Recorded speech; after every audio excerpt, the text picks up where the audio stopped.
All right, guys, here we are. Seattle Seahawks, Green Bay Packers, Sunday Night Football. Playoff implications on the line. Green Bay Packers, they are close. They are within a game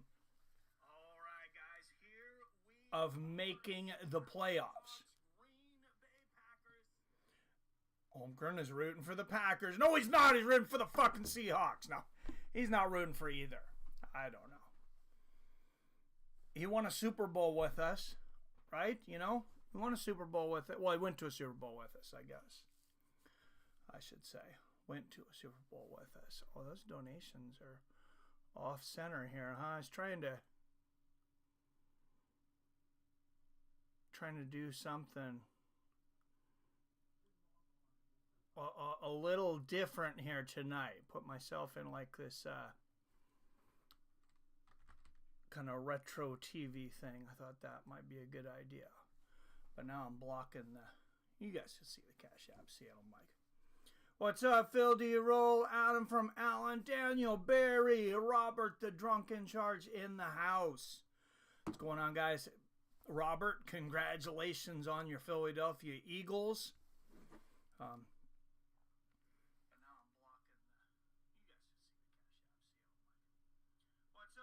Oh, and I got a better mic here, I think. I didn't know if this mic was working or what, but no, I'm happier. Sorry, Mike, my wife's team is the Packers, so I got to go the Packers. Hey, I get it, man. I get it, brother. Cheers. You know, I was never like a huge Packers fan. I definitely never had a problem with them either, but I was a Brett Favre fan back in the day. Man, I loved watching that guy play. Even I will admit there were weeks that I did not watch my Seahawks play so I could watch Brett Favre play.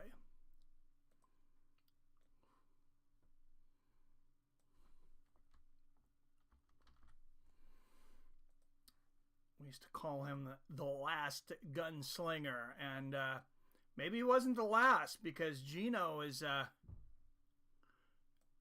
Smith, man, that guy is slinging the ball all over the place. 3,500 yards this year, almost as many interceptions as touchdowns.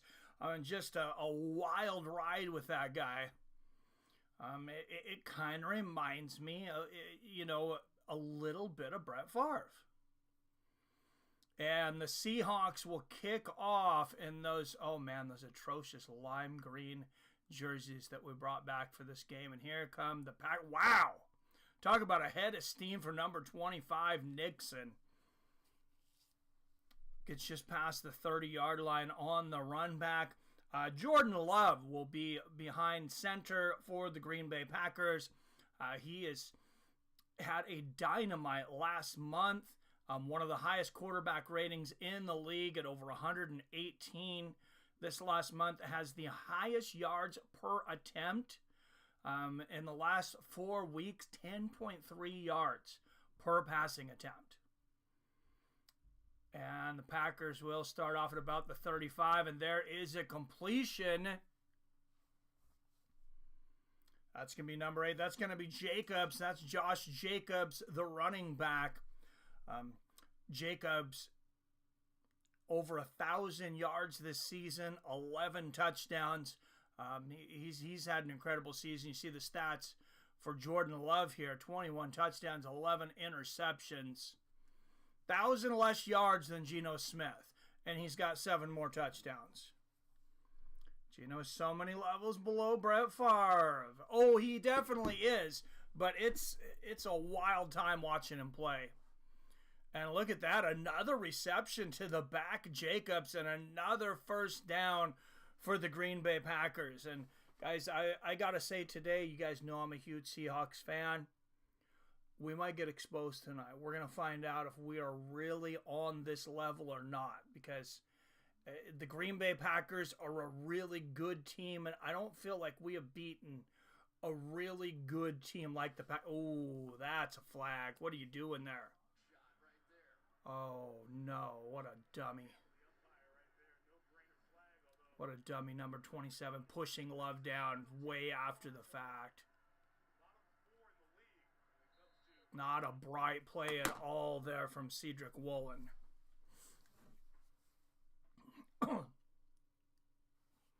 He's got 3,500 yards this season, though, Wyatt.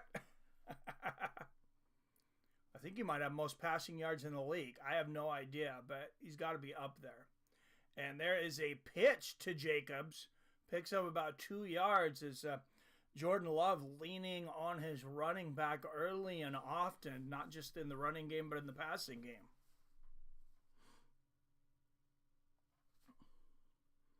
Anybody win their fantasy football game yet? Sent you a bet on the game on Wager Labs if you're interested. Let me check it out.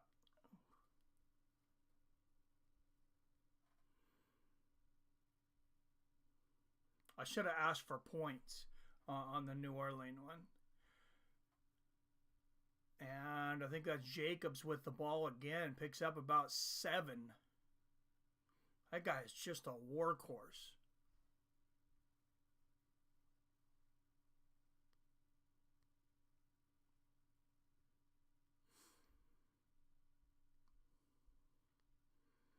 Oh, you're taking the Packers and plus 140. I'm gonna decline that and send you a counter. So if you guys are interested in the Wager Labs, that's what me and Wyatt are talking about. You can bet against the house, you can bet against each other, but it's all just points. Nobody's exchanging money, nobody's winning or losing money. It's just, it's points and bragging rights. It's just like fantasy football.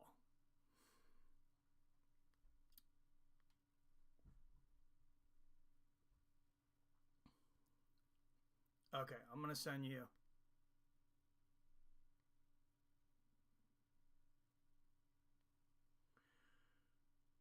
Here's my compromise.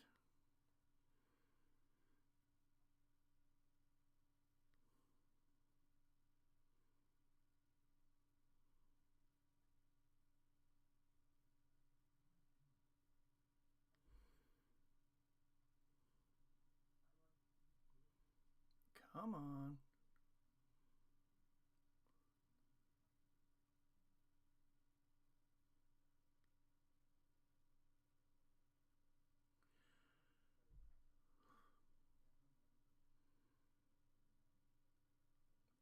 Did it go? Did that appear on your side? I don't even know if it sent or not. Yeah, you'd have won if you took the points to the Saints game. I'll take the Hawks, but I want the points.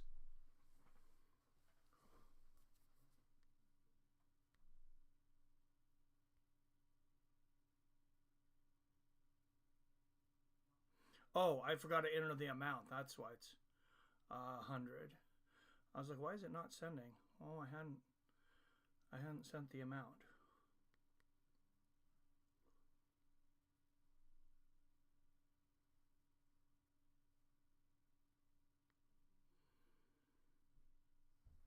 Okay. And Jesus, Packers about to score already. We'll probably still lose that.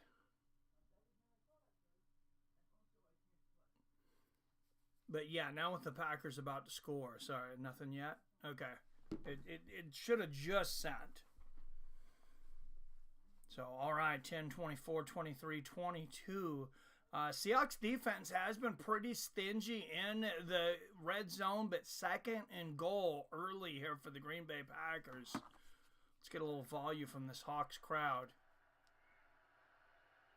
Oh, we need a little bit more volume than that, guys. This is second goal.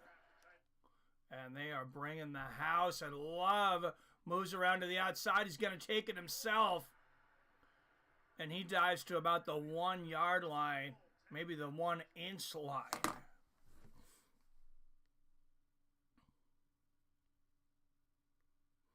It says notification sent. So, yeah, hopefully it shouldn't take too long.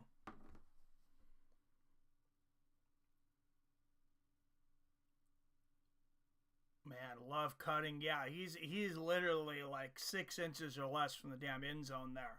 Third and goal here for the Packers. Can the Hawks stop them?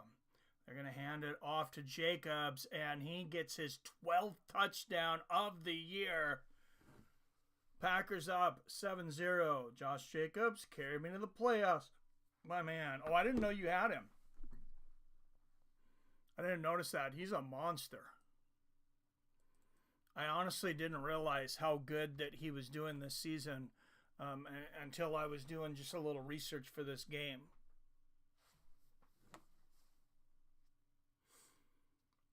And yeah, he's something else for sure. All right, Green Bay here with the extra point kick. 9:19 left in the first. And it is good. And the Seattle Seahawks go down to the Green Bay Packers 7-0. Less than 6 minutes into this game. And Jacobs, yeah, just watch him. He just follows the blockers. A little bit of fighting between a couple players there. Don't look like anything too big. Yeah, they are really running Jacobs this season, though. I've seen like 250 carries or something. It might have been more. It was like right along that.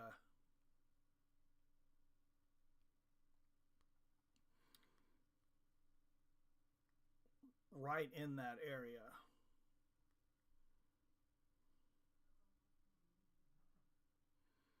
Yeah, 239 carries coming into this game for Jacobs. 1,053 yards and 11, now 12 touchdowns.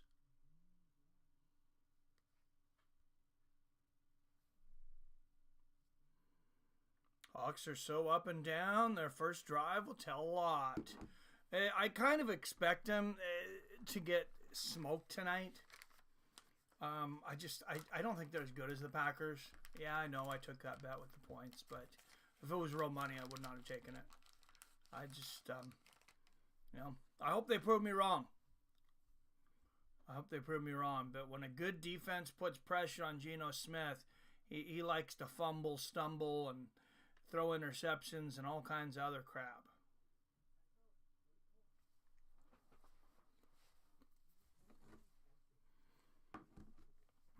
All right, everybody, please hit that like button, hit that share button. Let's get some people in here. If you can't chat, don't forget to hit that subscribe button for the best sports community, best community, I think, overall on all of YouTube.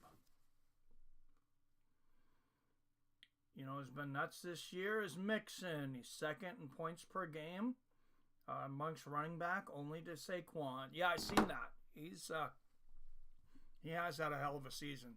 Saquon didn't do a lot for me today. Philly won, but he didn't put up a Saquon kind of game.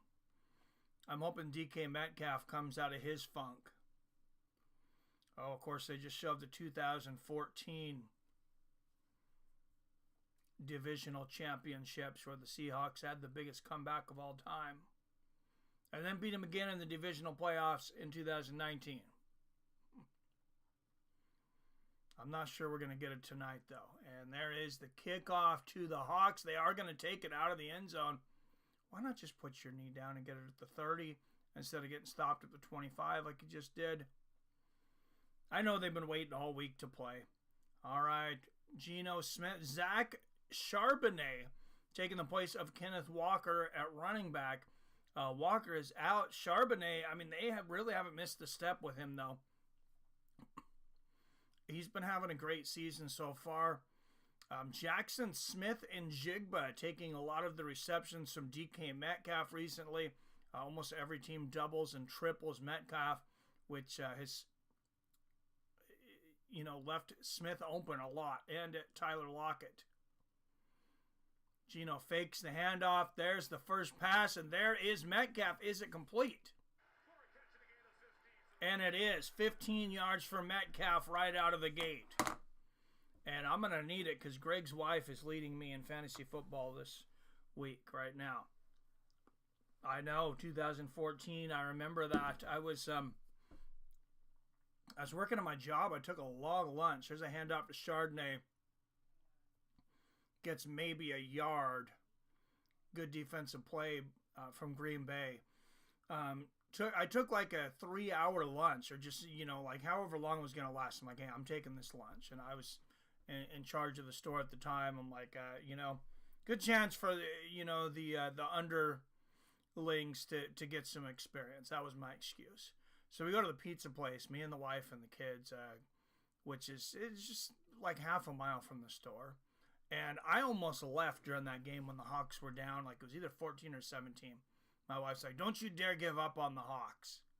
So she taught me a lesson. And there's a reception for Noah Fant. He picks up, it looks like about 6 yards. I think we're going to be looking at about 3rd and 3.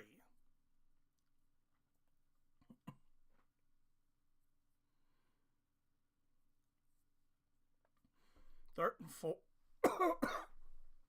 Excuse me.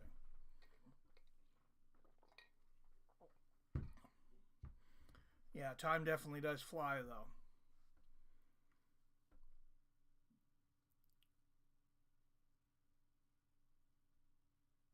Five on the play clock. The snap to Geno. Here comes the rush, and Smith is down. And that's what I'm talking about. It's just like they bring the pressure. A lot of times, Geno, he just freaking goes down. So a decent start without reception from DK Metcalf for 15 yards, and then the Hawks go 3 and out.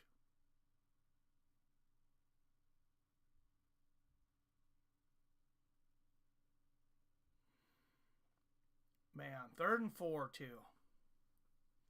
Damn you, Geno. All right, here is the punt from Dickinson. He's been injured. He almost had to come out of the game last week. He's been having back issues. One of the best punters in the league. Green Bay's going to call for the fair catch on about the 21-yard line, looking to add insult to injury as they already lead by a touchdown. What's up, Adam from Allen? Says, God, no.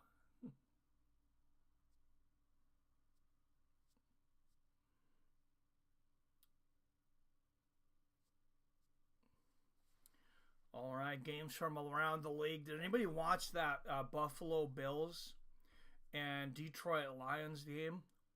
Jesus. That was a crazy game. And Bills almost had a chance to come back there in the end. They really did. Ravens thumped the Giants 35-14 behind a stellar performance from Lamar Jackson. Jets squeak it out against the Jaguars 32-35. How bad are the Panthers? Cowboys beating them up 30-14. Commanders squeaking by the Saints 20-19.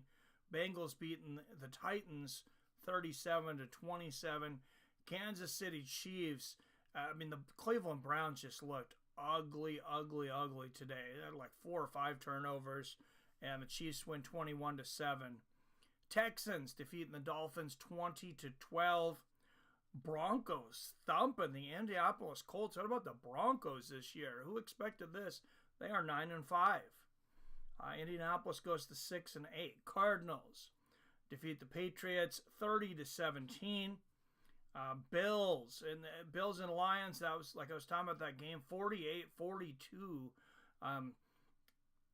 Bills led by as much as 17 points. I want to say with like 7 minutes to go.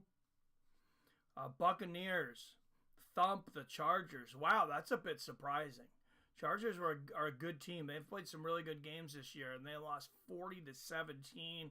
And then the Eagles getting a big win over the surging or formerly surging Steelers 27-13. That brings Pittsburgh still 10-4 though. They are having a heck of a season. Philadelphia Eagles moved to 12-2 on 3 touchdowns from Jalen Hurst.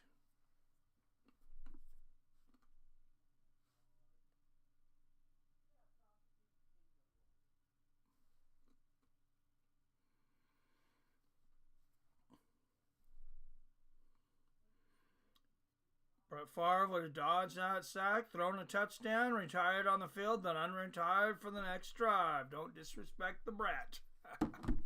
Oh, man, and Jordan Love and Jacobs disrespecting this Seahawks defense with a huge play all the way to the 40-yard line. See, the Lions coach had them go for an onside kick for no reason with 10 minutes left. And the Bills got a TD on the very next play. Yeah, I don't know what in the world that was about. That was just dumb as shit. I didn't think they were actually going to go for it. And then for a minute, it sounded like they had the onside kick at the end of the game. But was not to be. 1st and 10 for the Packers. 6 minutes left in the first. And Love finding number 11. That's Reed, Jaden Reed. He is their number 1 receiver for the year. About 630 yards coming into this game.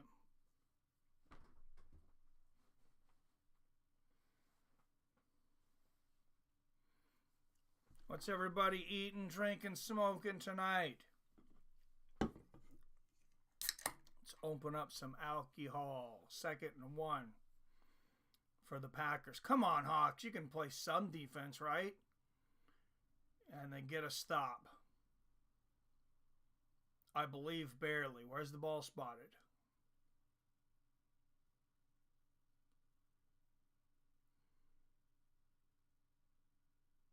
Nope, never mind. They're going to call it a first down. Well, son of a bitch. 7 first downs already for the Green Bay Packers. Just 1 for my Seattle Seahawks.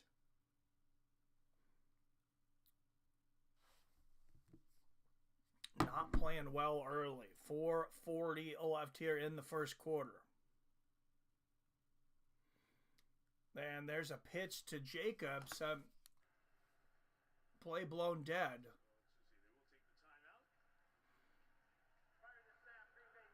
Okay, Green Bay had called for a timeout before that. So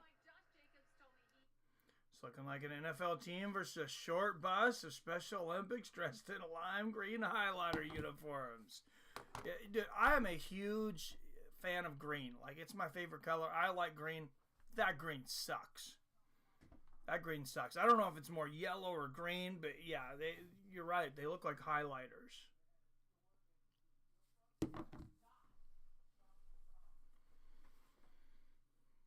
Not sure about the white Packers uniforms either, but they look a hell of a lot better than the Hawks uniforms tonight.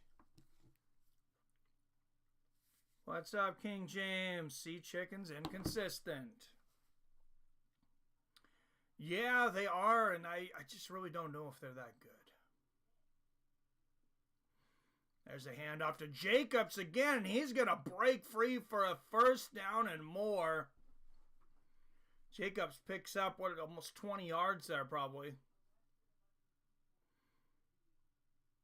And Seahawks defense starting to look like they did at the beginning of the season again. Jacobs and Love looking like they could win this game with no O-line. Pretty much, man. This is ridiculous. Oh, that was a long run for Jacobs, though. He's going to take a rest. Come on, Seattle. Take advantage. And Love's going to hand it off to number 11. That's his receiver, Jaden Reed. Picks up a couple.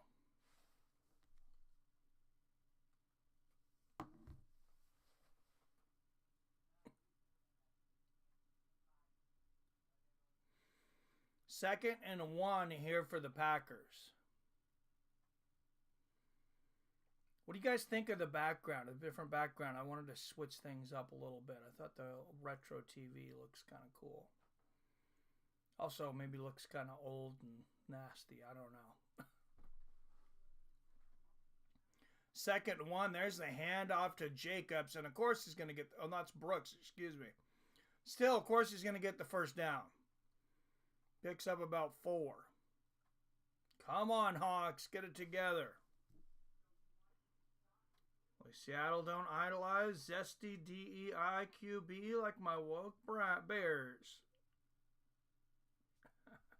What did he do, James? I didn't see.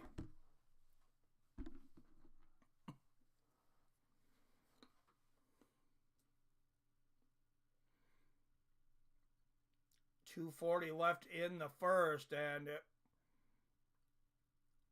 Reed is stopped early, just about maybe a yard for Reed. They faked the handoff, but Seahawks actually sniffed one out. Stop Reed at a yard. Background is fine, but you have PayPal written on your hair.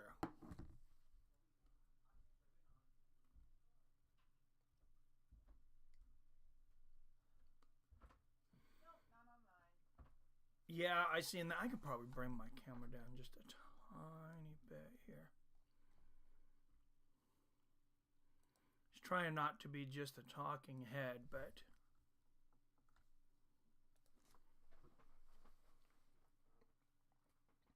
and another touchdown for the Green Bay Packers.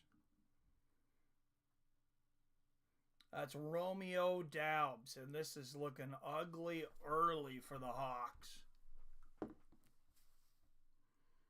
Blown 8 games this season, and we have a better QB on the bench. Oh, geez. Watch what number 87 is about to do. Oh, that was ugly. Taking everybody in, too. Oh, just horrible defense. Come on, Hawks. What is going on here?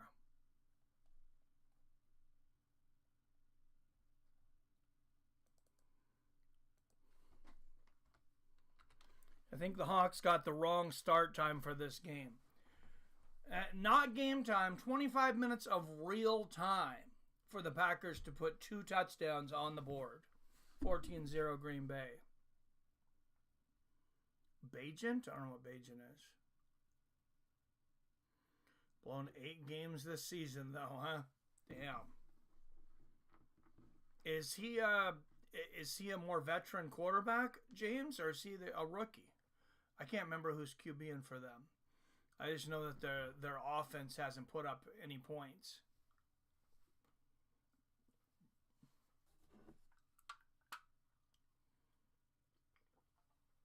I mean, didn't they lose to the Patriots? And the Patriots are god-awful. Bagent proved more consistent over preseason, but Bears prioritize zesty QB idolatry. I'm not sure what it is you're talking about there, James, but this guy's very liberal or something.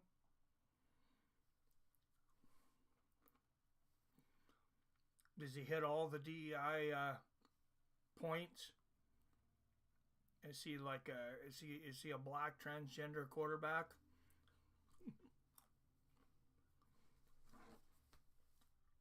That's handicapped.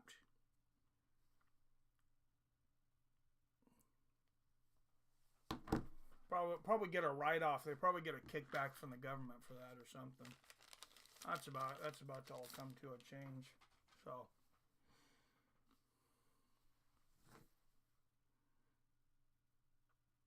Oh, I mean, do you really care? Who cares, man? I mean, it's 2024, James. I mean, who cares if somebody's gay?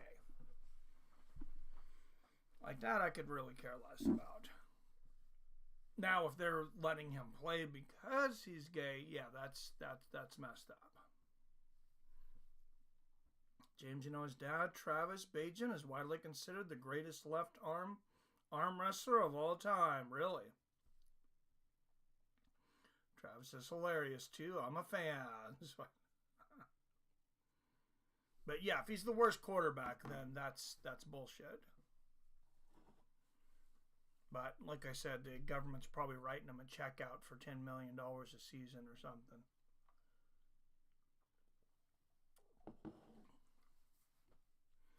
That's progress.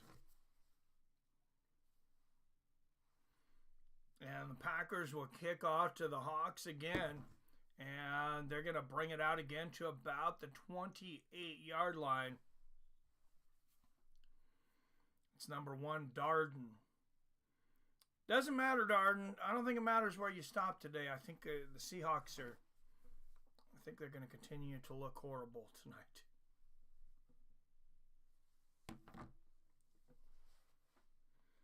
But we'll see. I need to be positive. Let's go. Let's go, Geno.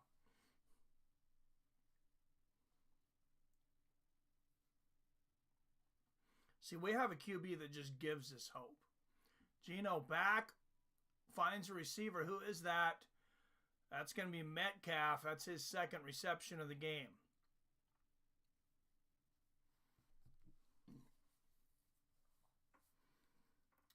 Chicago successfully awoke, and we start the worst quarterback because he's zesty. Okay, now I get it. Now I get what you're saying. All right, 2nd and 3 here for the Hawks. I expect they're going to hand it off to number 26, Charbonnet here. Oh, maybe not, though. Geno seems... What's Geno calling here? Yeah, there it is. Charbonnet with a little move. Oh, and he's going to pick up the first down, maybe a couple more yards, but there is a flag on the play, of course. Oh, who could have guessed that? Holding on the offense.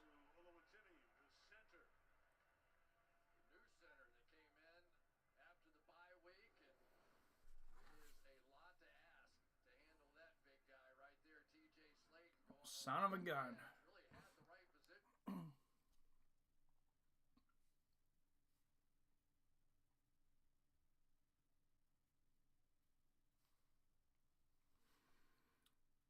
Would be happy if Seattle benched Geno to prioritize selection. No, I would not be happy. All right, 2nd and 3. 40 seconds left here in the first. 2nd and 13.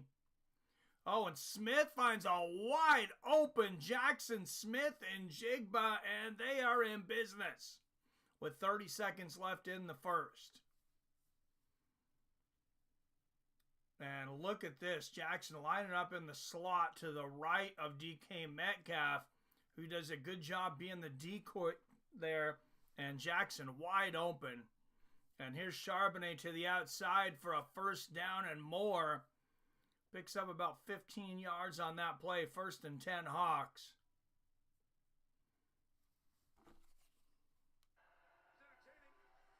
Wow, Packers fans travel. There are a lot of cheeseheads in Lumen Field today in this Seahawks stadium.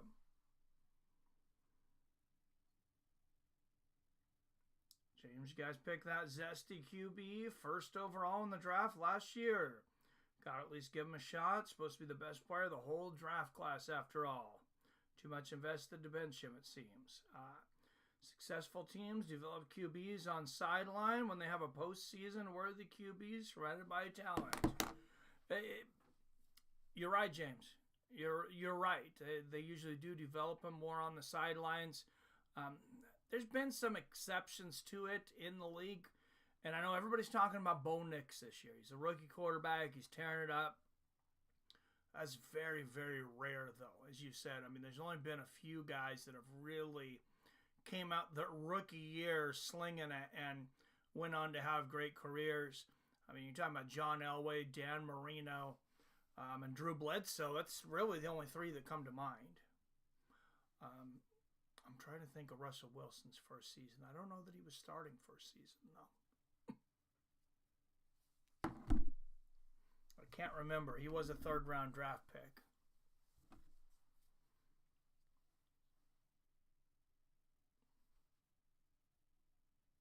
But yeah, no, I would not be happy about that, James.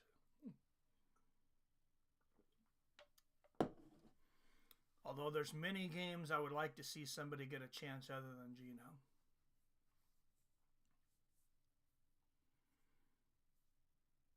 How one man can throw for so many yards and score so few points is amazing. It seems like modern NFL is starting more rookie quarterbacks. Not saying that's smart, just the trend. But did it pick up? Did it pick up just after COVID, Wyatt, or did you see that them kind of trending towards that before that? I know a lot of rookie quarterbacks starting after COVID because they stayed in college longer. They got to develop a little longer. They got that extra year. Everybody got an extra year in college. The Beats' biggest issue is unquestionably the head coach, though, Bears. They went from losing to the Pays 19-3, losing the Pats 19-3, to taking the Vikings to OT following week after firing the coach. And here's Geno, finds Jaxon Smith Njigba again, who's going to make a move, and it'll be close to a first down. So it's going to be about 2nd and 2, pushed out of bounds before he passes the first down marker.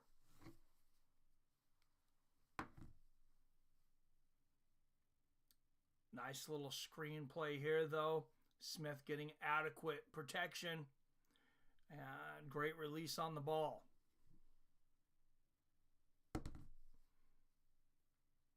Second and 1 for the Hawks. 4:27 left in the half. And there's a handoff to Charbonnet, and he's going to get pushed back a few yards, bringing up a 3rd and 3.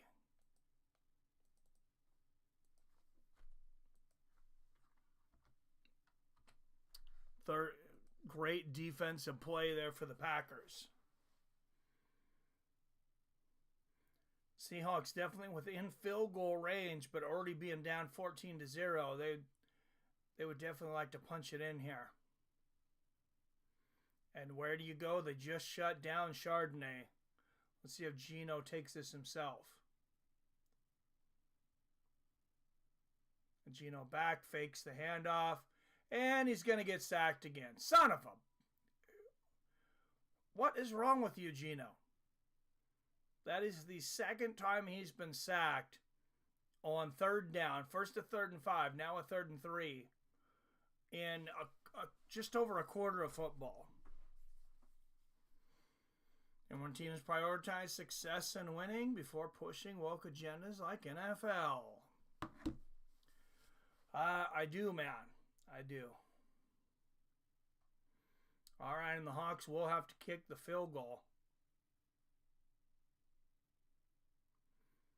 At least they can do that right. It is up and good with 13 minutes left in the half. So Seahawks finally on the board, trailing 14-3 with just under 13 minutes left to go in the first half.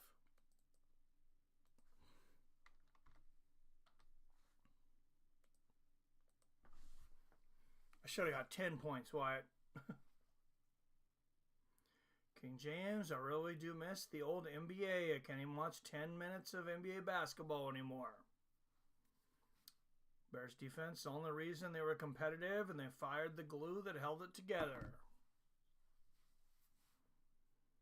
Yeah, I noticed not even their defense has been doing great lately. That's not good.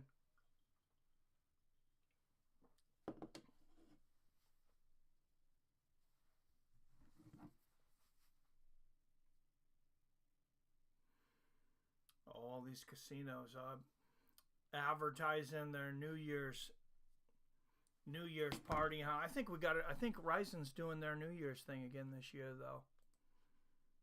I think that's going to be my New Year's. Let's see. I better run that by the wife first, though, because there's been very few New Year's that we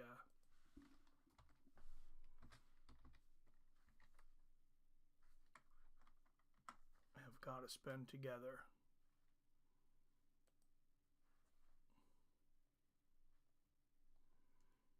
Oh, but I think it's like the day before, though, because it's their New Year's.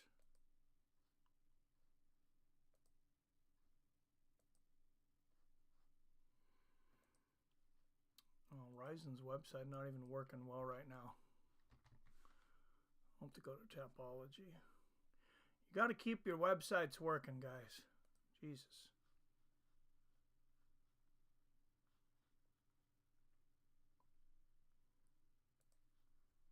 So Ryzen 49 is in 2. Yeah, December 31st. There we go. It's actually at midnight. So it's starts at midnight Eastern. So 9 p.m. here on New Year's Eve.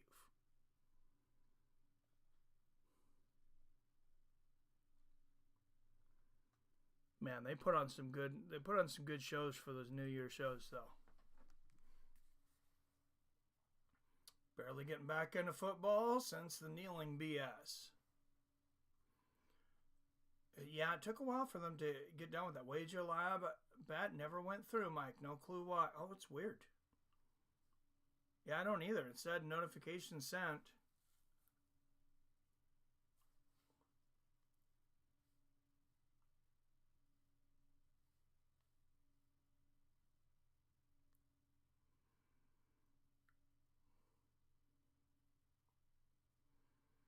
Let me try to send it again.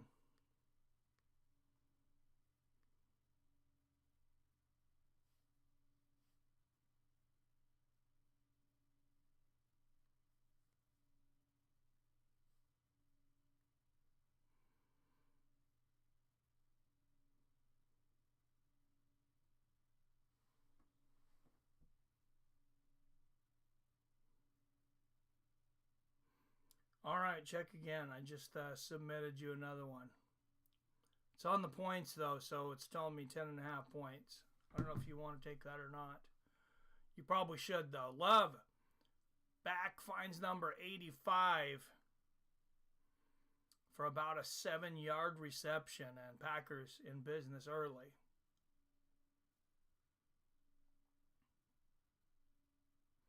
It's going to be the tight end Tucker Kraft. Not bad for a tight end this season. Third most TDs among tight ends this season was 7. Almost 500 yards receiving, too. 2nd and 2 for the Packers from the 36-yard line. And they're going to run it. And that's going to be Jacobs. And he's going to reach forward for the first down marker. Did he get it? I think he did.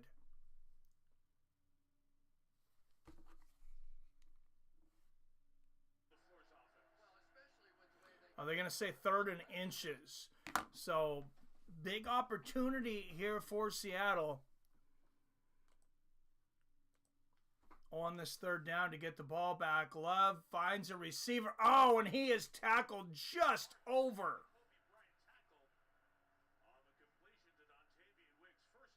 The first down line. Yeah, great play by Bryant, but just could not stop him before that first yard line. When you're looking at inches, that's not a lot of margin of error. Not a large margin of error. Stop following NBA when Jordan retired. Same here, Kings. Phil. What's up, PBR Street Gang in the house? Cheers and beers, my friend. And Love back has time. He's going to air it way up. Oh, my goodness. In double coverage. And that is a big reception for number 9, Wilson. Are you kidding me? Or Watson.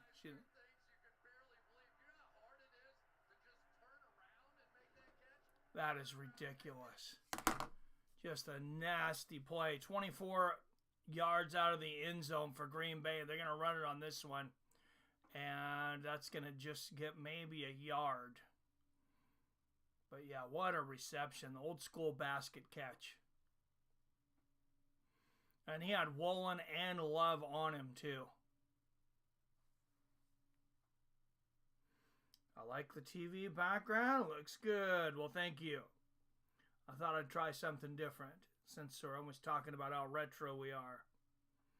Why not just go for it? Last Green Bay running back, I remember, was Fat Eddie Lacy. What an improvement with Josh Jacobs, right? Didn't Fat Eddie play at the Hawks for a season or two? I don't think so. Maybe on the bench. And Jacobs gets about another yard there, and Seahawks finally have a chance of getting a stop here. Just an old Patriot unwilling to surrender.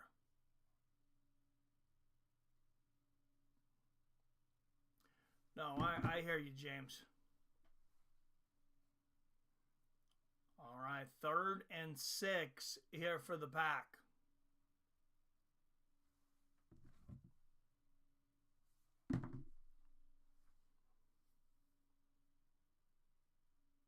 From the 21-yard line.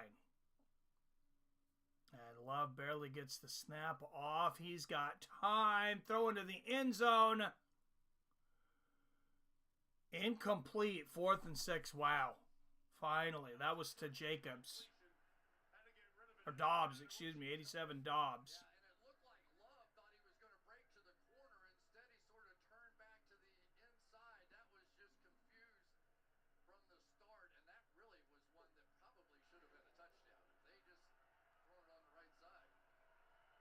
Yeah, Love really could have gotten a touchdown there. Glad they didn't, though, but they will kick the field goal. And they will make it and pack back up by 14. 17-3, 9:21 left in the half. Come on, Hawks.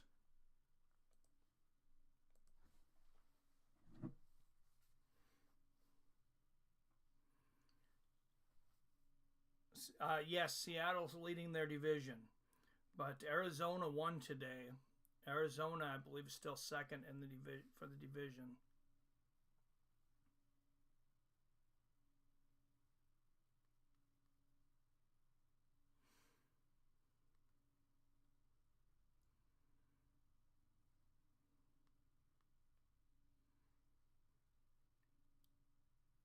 Let's trying to get the divisions up here.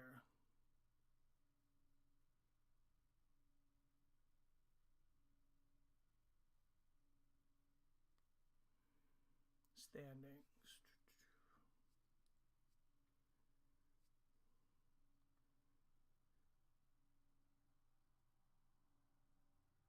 Okay, yeah, Hawks actually lead the Rams by half a game.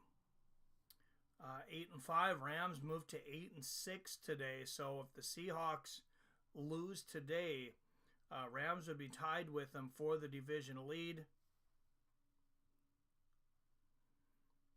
Arizona now 2 games back, and San Francisco 3 games back.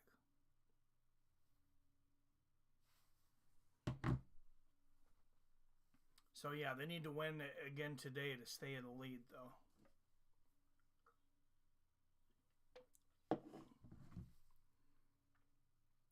Bet went through, although I much preferred 4.5 to this 10.5 nonsense.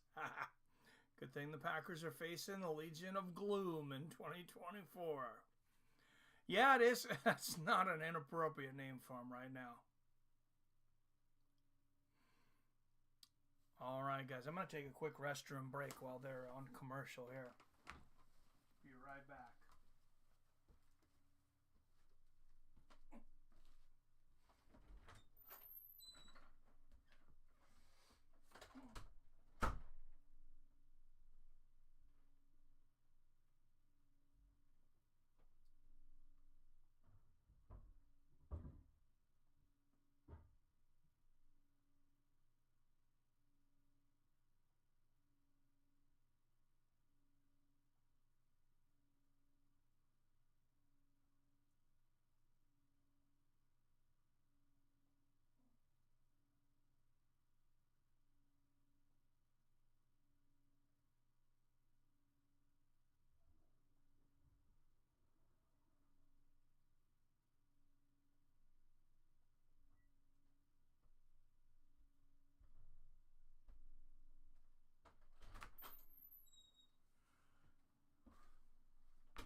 They're back 17-3. Packers 9:15 left in the half.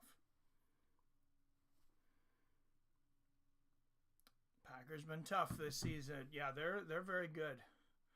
And there is the handoff to, is that Charbonnet? I couldn't see the number. I'm assuming for, it looks like about 5 yards on the first play of the this series. There's Ryan Grubb, first-year offensive coordinator for the Hawks. Don't know that I'm real happy with him.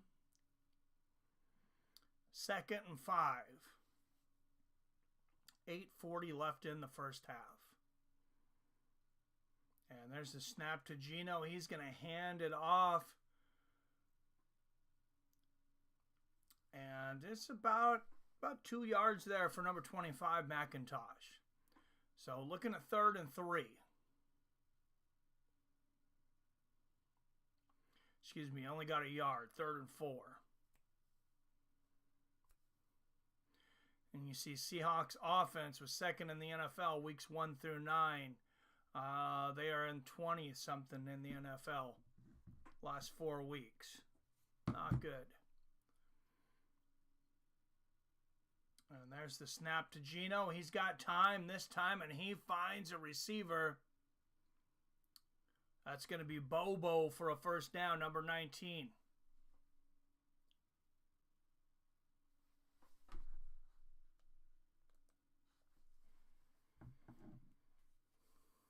Not hobo, Bobo.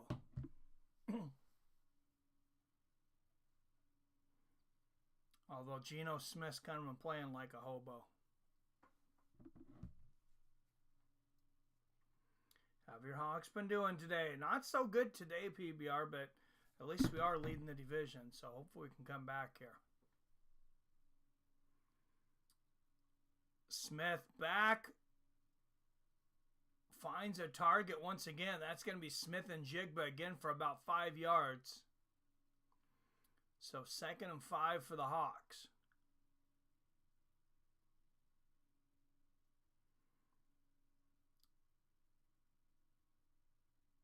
Just a quick release slant play. You see everybody slanting there. And Smith's going to hand it off. There's some decent blocking, but McIntosh not able to come up with much. Maybe 2 yards. You're looking at 3rd and 2. Or 3rd and 3.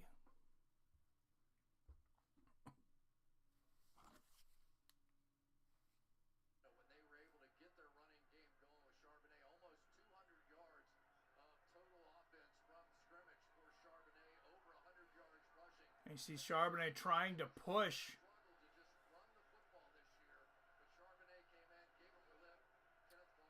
Trying to push McIntosh on. So 3rd and 2.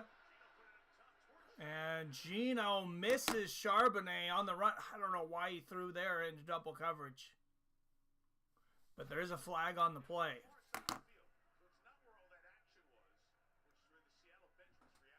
Let's see what the flag is.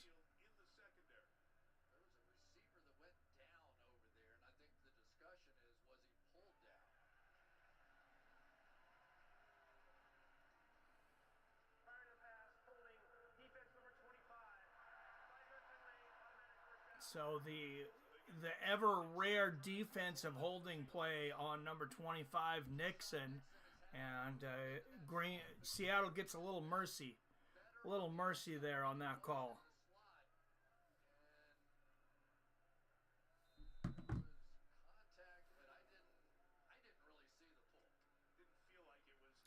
All right, 1st and 10 for the Seattle Seahawks at midfield.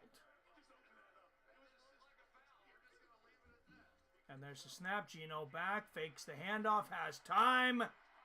And there is Smith Njigba once again for just about 20 yards. Another first down, Seattle. 5:50 left to go in the half. I'd be very happy going in. If we went in down by a touchdown at the half, I'd be pretty happy with the way this first half's been going. And you see Love 9 for 10 today for 108 yards. Geno 9 for 9 for 94 yards. So if it wasn't for the 2 sacks, he's not playing a bad game. 2nd and 8 for Seattle.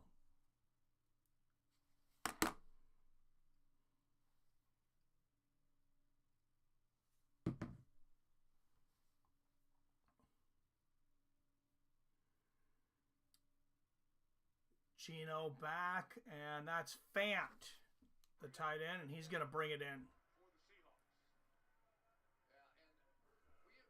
That's going to be a completion. 3rd and 3 for Seattle. See, they're just these tiny, tiny little gains, though. I mean, when you're constantly going to 3rd and 3 all the time, that's not generally a recipe for success. But this has been a good drive. They are on the Green Bay, what is that, 23-yard line now. So already within field goal range. 3rd and 3, there's the snap. Geno back, has time. He's going to run it himself, and he gets the first down. Might be offensive holding, though. Oh.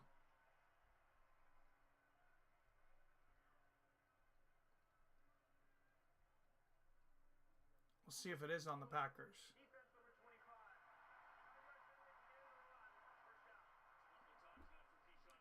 All right, it's just 5 yards onto the end of the run. They had the first down anyways, but we'll take it. All right, 7 up in the chat. Don't forget to hit that like and share button. If you can't chat, it's because you're not subscribed. Make sure and hit that subscribe button. You've got to be subscribed for 1 minute to join the best chat community on YouTube. And yeah, beautiful slide there from Geno. I mean, he looks great when he makes the right decisions and has the confidence. Geno back, and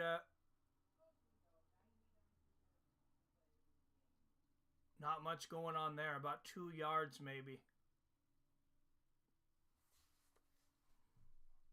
He came out, sat on the bench, and they put a large wrap. You can see it there around his right knee. He's been trying to keep it loose a little bit. You can see his frustration and disappointment right there. He is doubtful to return because of that knee. All right, Melissa, Quay Walker is now down for Green Bay. So center, we cannot really afford to lose our center. He is down and maybe out for the game. Got a wrap on the knee there. Who is the genius behind these jerseys, and why the F do they still use them? They've been using these ugly highlighters for years. I don't know, man. They look like algae. It's like bright neon algae. I mean, they're playing like algae right now. For those who don't know, algae is the shit of the ocean.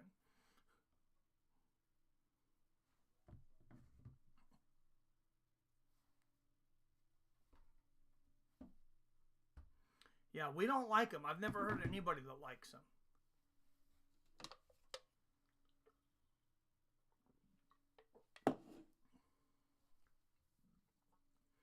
All right, 2nd and 9 here for the Hawks. What I do like them is it's easy to see the play. It's easy to see who's got the ball and where it's going. Geno back, has time, almost throws an interception. Jaxon Smith Njigba well covered, but Geno tried to toss it in there anyways, and that was a bad decision. 3:07 left in the half. Be 3rd and 9 for the Hawks as Smith Njigba becomes the defender to knock the ball away.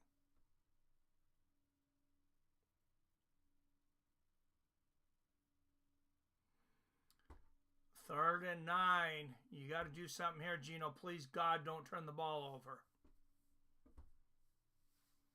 3rd and 9 from the 12. They can get a first down at the 3-yard line, and here comes pressure, and he turns it over. There's another fucking interception in the end zone. He likes to do that, and here comes Green Bay. And amazingly, they're not going to run it back for a touchdown. I'm like not even surprised.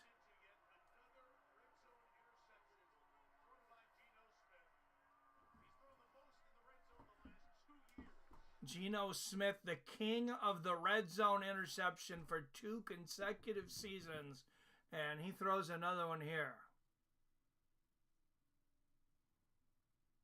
Algae, look, glow in the dark.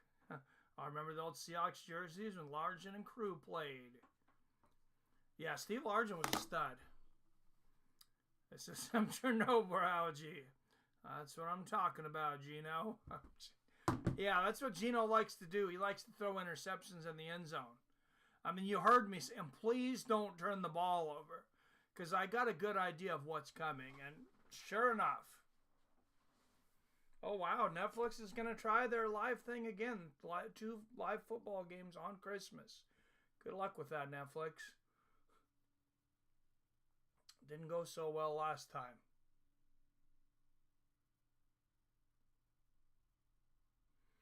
And you know a lot of people watch football on Christmas.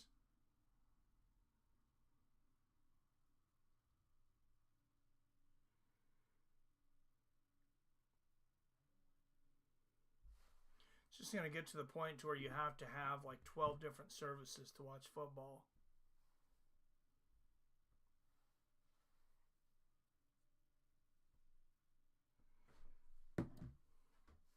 All right, guys, next week, Tyson Fury, Alexander Usyk 2. Let's talk about some good news. I'm very excited about that fight.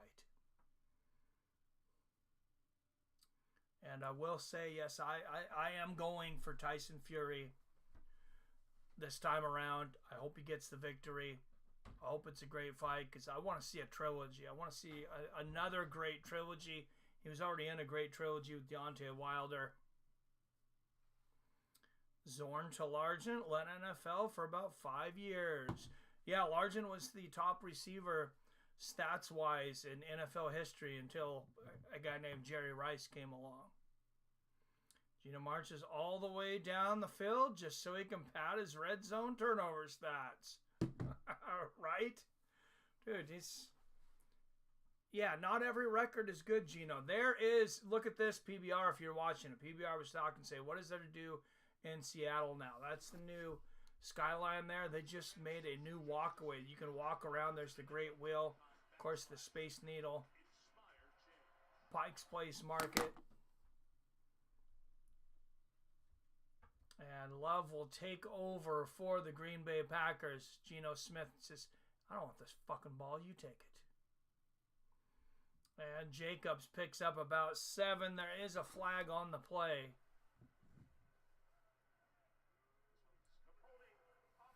And it is holding on the offense.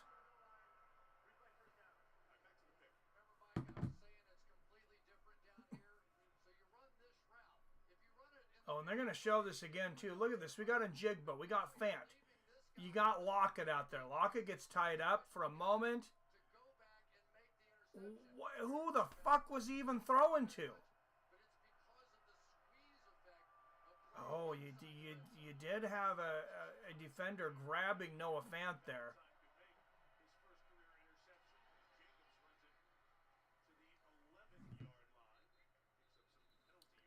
But I'm assuming they figured he was not in the vicinity to catch that ball. I don't know. I don't like that. That's maybe a... Seems like that could be a pass interference. Seahawks are going to have to call a timeout here. Packers trying to go with the quick offense, and Seahawks couldn't get back in time. 2nd and 12 for Green Bay. 14 interceptions for Geno Smith now, tied for 2nd most in the league. So that's the problem. Everybody sees all the yards and all the touchdowns for Geno and all the great plays, but they don't. You got to look at all the mistakes too. And his backup is a younger version of him, kind of. I can't even remember his name now, but God, hopefully we'll see him today. He's a guy that throws a lot of touchdowns and a lot of interceptions too. At least he did with the Redskins. First, obviously, the Chiefs star, Big Raph. Yep. And Love throwing off his back foot. Are you kidding me?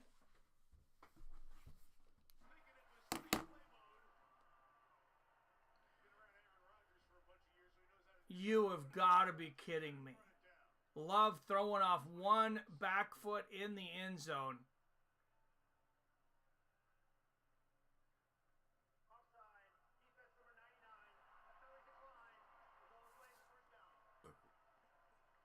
Just throws up a drunk duck.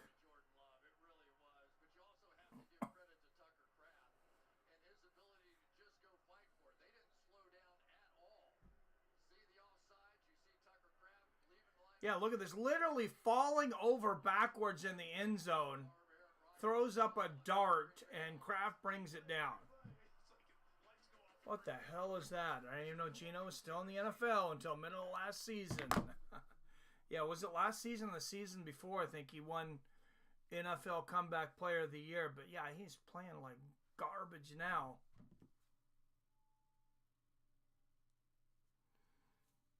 They were booing him earlier in the season, and he's like, I can't even tell. It feels like I'm playing a road game.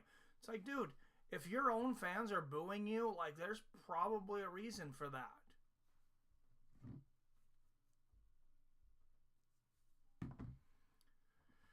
It's not because they don't want to win.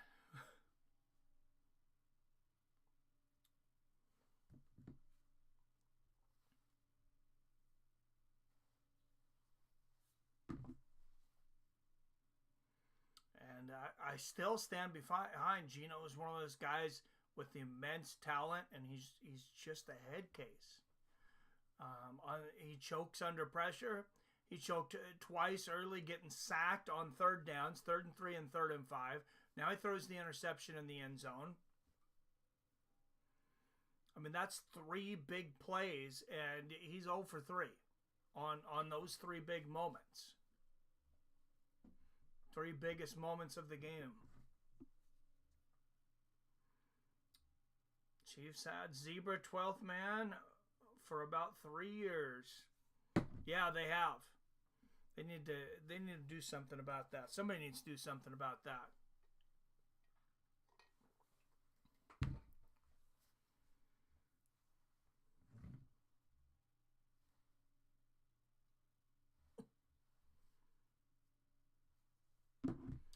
All right, 7 up in the chat. Don't forget to hit that like and share button. And guys, we go through these games. Yeah, it's fun to, bet between friends and stuff, but why not get some money if sportsbooks are giving it away for free? DraftKings giving away up to $200 in free bets. Chef Johnson got this just for clicking that link. He got 8 free $25 bets. Click that link under the Fights with Friends affiliate code. I will also get some free bets back. It'd be much appreciated. Cheats have the stats of a 500 team, but Zebras bailing them out has been noticed by everyone. Yeah, they're not even that good. You're right. Stats wise, they have not been a great team. But all right, 1st and 10, and there is the handoff again to Jacobs, and he's going to run it for about 9 yards. Yeah, I think you might win this week, Casey. Wyatt. You might beat Casey this week. James Winston is a classic gunslinger. Lots of picks, lots of yards, lots of excitement. Geno defies logic, and being a gunslinger, throws tons of picks, yet is somehow boring. Yeah, Winston's very fun to watch. And Jacobs picks up a few more there.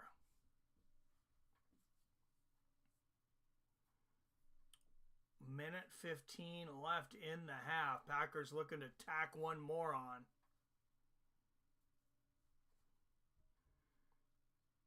As the Seahawks have looked like a single A college football team here.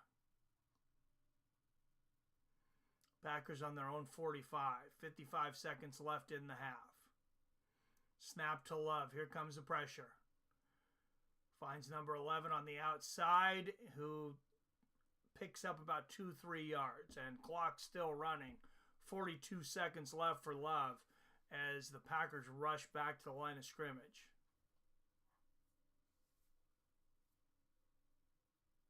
Second and 7.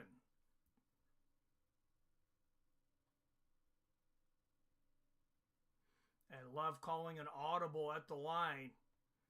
20 seconds left. He might shoot for the end zone here.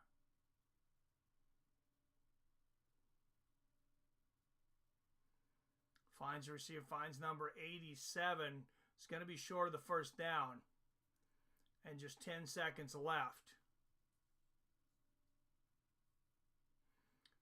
Green Bay uses their second timeout. I don't think they're quite within field goal range, or at least a reasonable field goal attempt.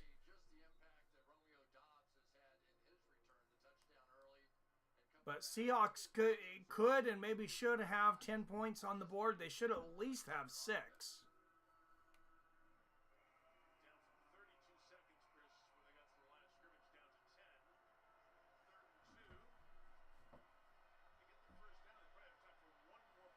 I know we're past the years of corporal punishment, but maybe every time Geno throws a touchdown in the end zone, you punch him in the gut. And Love's going to take a shot at the end zone. He'll probably get it. Flag on the play with 4 seconds left.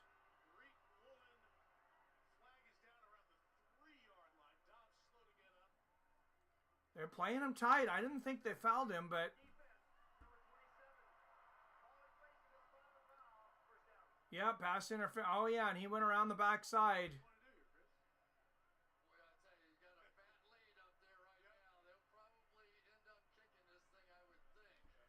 No, they're going to go for it. Because they're going to get it.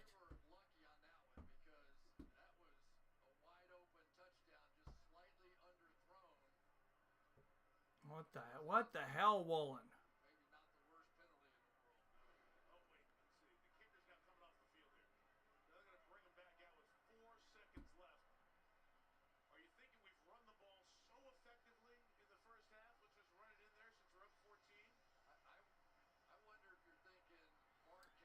Yeah, first and goal, and like I thought, Green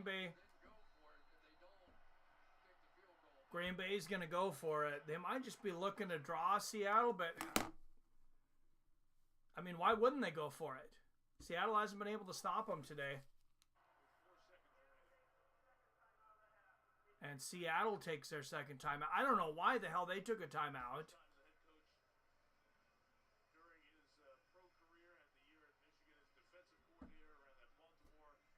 So 4 seconds left here. Yeah, give Green Bay a little more time to think about that. Seahawks need a TD to stay in it. Need a pick 6. No way is that. Pass interference. Yeah. There's a little ticky-tack.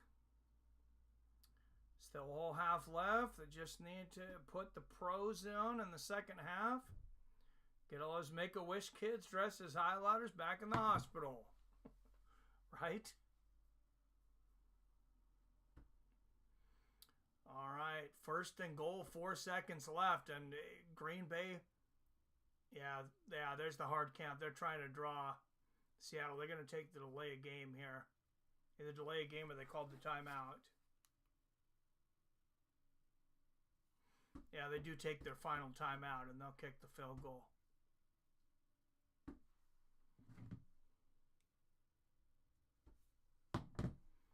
Yeah, but they're going in to the second half down by 17 to a better team.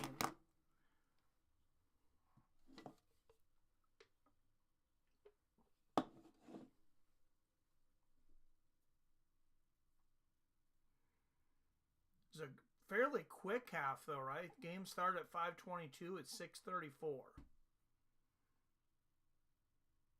And the field goal is good. 20-3 Green Bay.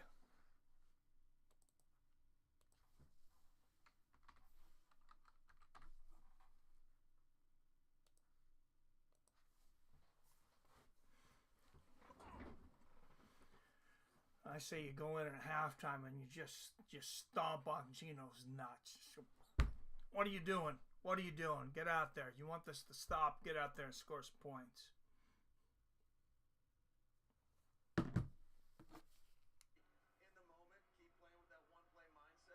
Matt LaFleur is 6-1 this season when leading at halftime, and that is a big lead.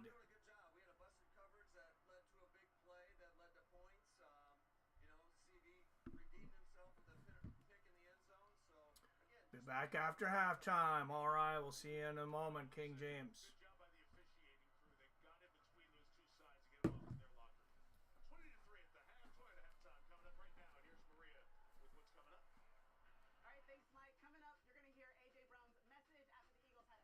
All right, if you guys want to stay in the chat and keep the numbers up, and I'm going to take a little, we'll take a little break here. Let's take a 10.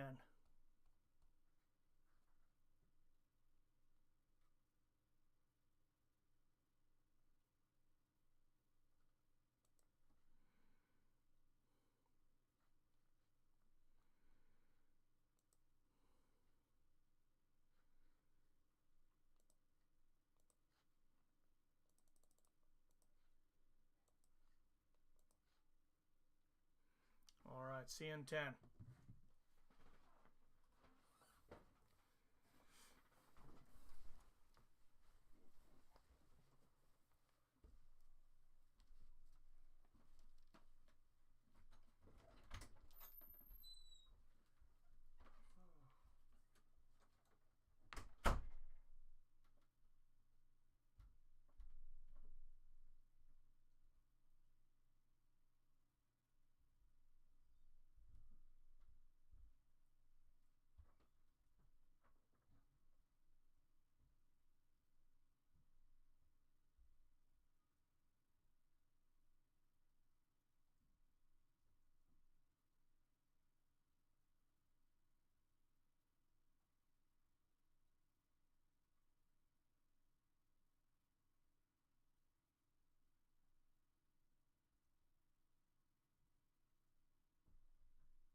All right, halftime is just about over. Packers leading the Seahawks 20-3 on an incredible first half for Jordan Love, an incredibly horrible first half for Geno Smith. And I mean that is no exaggeration. Geno Smith now leading the league for the second season in a row with an end zone interceptions. Love 12 for 13, 142 yards in the first half with a touchdown.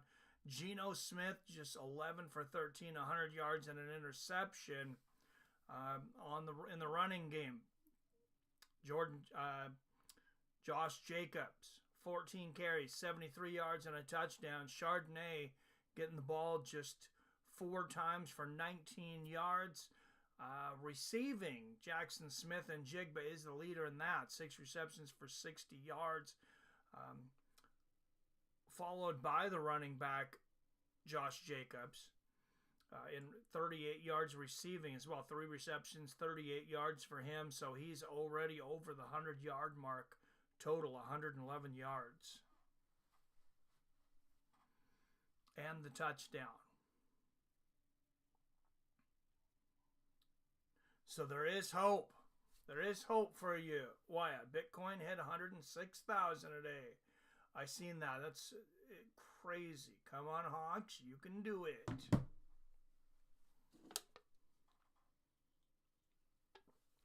Yeah, crypto just tearing it up right now. And, I mean, there are predictions that Bitcoin is going to hit, what did I say, $600,000 next year or something. I don't see that happening, but I do think it still has a ways to go. Guys, buy your crypto now. Every major stock exchange, most major reputable crypto available on Robinhood. None of that Hawk 2 crap either to lose your money. Go on Robinhood. They're going to give you a free stock, and you can buy all of the best crypto: Bitcoin, Shiba Inu, Dogecoin, XLR, Ethereum, Solera. Pretty much if it's a reputable coin, they have it. And of course, don't forget about good old DraftKings. I know you guys, you watch a lot of sports. Why not make a little bit of money? And start out with $200 extra in the bank, up to $200. Free money after your first deposit and bet with DraftKings. As I mentioned before, Chef Johnson got 8 free $25 bets, so it is the real deal. Click that and get started today. Who wants to make money off going to work anymore? And you can make money off just day trading stocks and crypto and sports betting. Of course, you can lose your ass too. And you see some stats there. Not good for Geno Smith under pressure.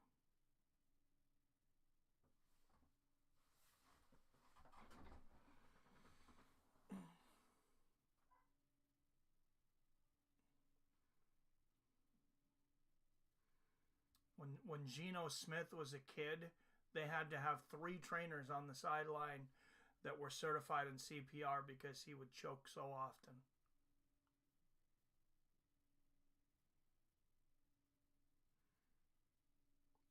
And there's the kick. Seattle bringing it up to the 20, to the 25, to the 30.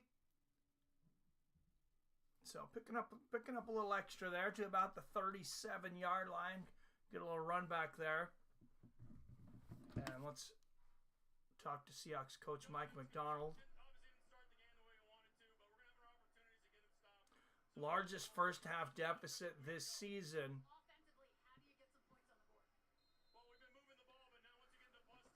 Well, you got to not throw interceptions in the frick end zone.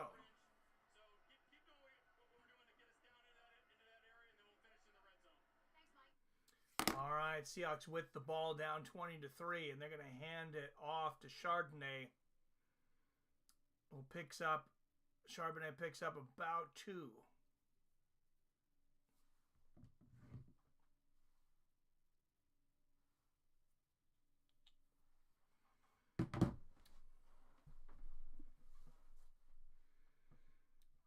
Charbonnet, the best running back, best healthy running back on the team right now. But Seahawks fans are going to need some Chardonnay, not Charbonnet, after this game keeps going this way. 2nd and 7. Geno back, has time, finds a receiver.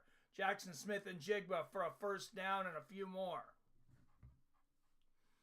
That's 7 receptions for Jaxon Smith Njigba for over 70 yards. I hope the Hawks make it to the Super Bowl just so I can see how badly Geno chokes under that Super Bowl pressure. Oh my God, dude, he might fumble the coin flip.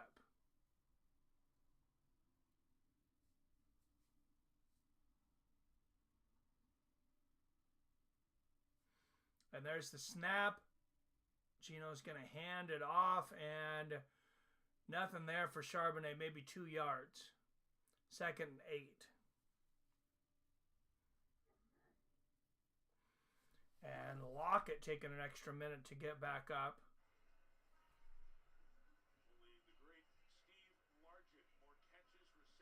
Tyler Lockett, one of the best wide receivers in Seattle Seahawks history. Got some sure hands. Yeah, they can really use. There's the great Steve Largent. And there's Largent's retired number. Hall of Famer number 80, Steve Largent. And Lockett's going to come off the field here. Let's see what happened. We have seen, and we were debating how many teams would you trade these 3 wide receivers for around the league, and only a handful of teams maybe comes to mind. Oh, he just got pushed over by number 33. On Jaxon Smith Njigba at this point, you might want to begin to open it up. Let DK Metcalf. All right, 2nd and 8. And Geno finds Metcalf for, well, still short of the first down. That looks like that's going to bring up about 3rd and 3, so only about 5 yards there. Geno throwing real conservative until he gets to the end zone, and he's like, oh man, I got to get that interception. In all seriousness, I like the Hawks and Ravens, and I'm glad one of them is a contender this year. Yeah, Ravens are pretty good. Also love the Detroit story with that massive, crazy, aggressive crackhead of a coach they have. All right, Chardonnay is going to run that one to the outside, and that is going to be a first down. One of his best runs of the game so far. He really hasn't broke loose so far. Didn't have a great first half, but you know, running backs get most of their yards in the second half a lot of times anyways. Geno, oh my goodness. Who was supposed to be guard number 95, Kayat? He just thrust through the air like Superman and clotheslined Geno Smith. Jesus. Jesus, Wyatt. What are you doing to us, Wyatt? I didn't know if Geno seen him before he was on his back. Man, what a move. And you can just see the look on Geno. She's just like, I'm such a piece of shit. Geno back, has time, throws the ball into the ground because why not? They're going to give him intentional grounding.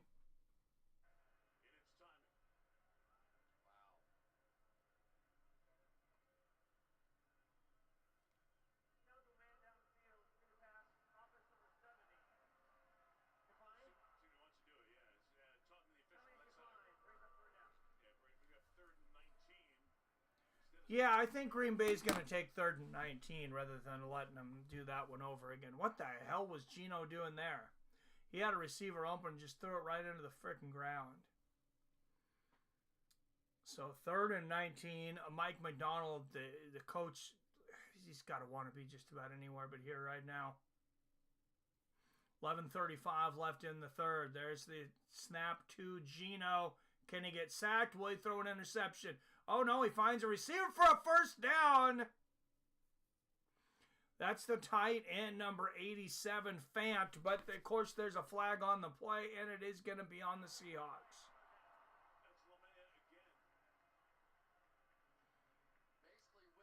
Holding on the Seahawks. So we'll have 3rd and 29. Why not? Take it all back, Geno. Your play style is hilarious. I love it. Why did you sack Geno? Fuck with me, Geno. What's up, Robert? Just wondering where you were at. What's going on, man? Hope it's not as cold as it was there last night. All right, 3rd and 29 for the Seahawks as they penalize themselves out of field goal range. And he's going to find Charbonnet for a reception, but it's not going to be 29 yards. Gets back maybe 15 of it.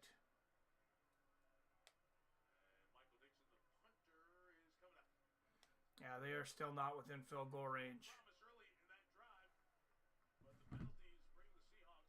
They might have been without the 20 yards of penalties. How about them Eagles? They did well, man. Rob, we got a blooper light reel on our hands.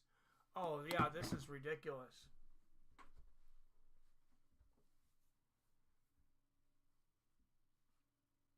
And Dixon with the punt. That's got to be that looked like a penalty, though. A Packer pushed down a Seahawk there. I didn't know he could do that. Okay.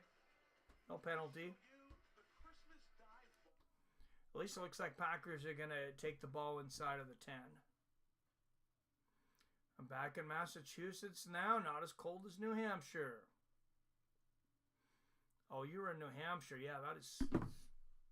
They're both cold. But yeah, New Hampshire's freaking freezing. How would them Eagles be with Geno at the helm? That's the question. Got over on 3. Borderline 500. I don't know, man. They got to think about a change there, though. I know the guy throws for a ton of yards. I know he's super athletic, but man, he makes a lot of mistakes.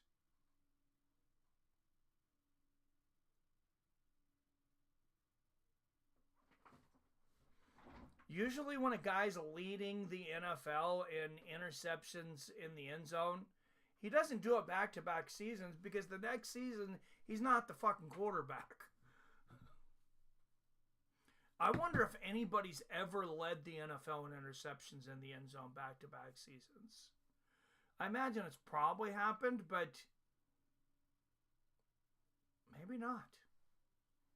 Maybe not. Geno might be on his own crowd there. All alone on the throne.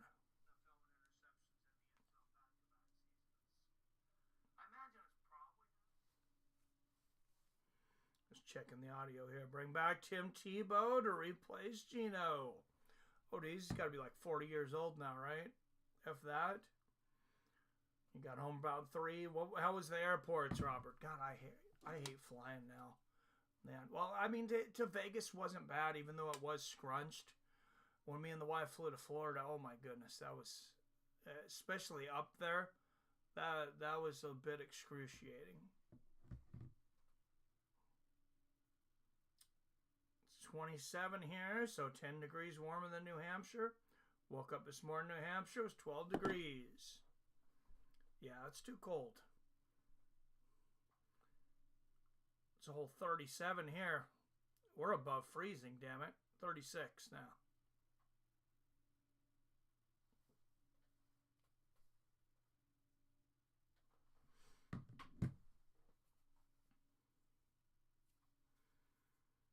So since week 11, the Seahawks have only allowed 15.5 points per game, 3rd in the league. But when the defense picked it up, the offense stopped working. All right, Packers will take over from about the 6-yard line. And there is a reception and a screen. And number 11, it looked like he was beat. And Reed still picks up about 8 yards. Like there was nothing there. And it was like the Seahawks gave it to him. I didn't go to the airport until Wednesday. New Hampshire's only a 20-minute drive from me. Oh, okay. Not bad. 20 minutes away and 10 degrees cooler, huh? All right, 9:50 left in the 3rd. Packers with the ball, 2nd and 2 from the 17-yard line. Yeah, Seahawks could really use that pick 6 about now. And it looks like they're going to stop them, so it's going to be 3rd and short. Maybe 3rd and 1.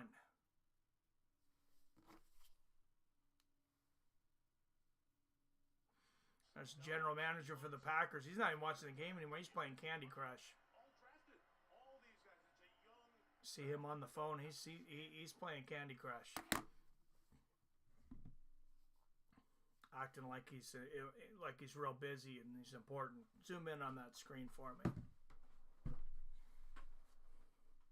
All right, 9 minutes left here in the 3rd.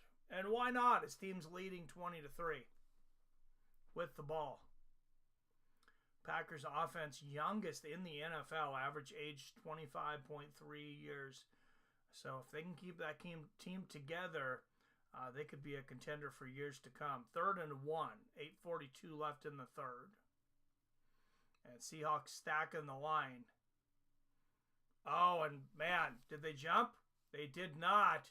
And number 99, Williams, stops them for a loss. Seahawks needed a big defensive play, and they finally get one. Man, am I glad I benched the Seahawks defense, though. Why, 20 minutes away and 10 degrees colder, huh? Sass and Mike's voice taking out frustration on poor Rob. Oh, I wasn't trying to have sass in my voice.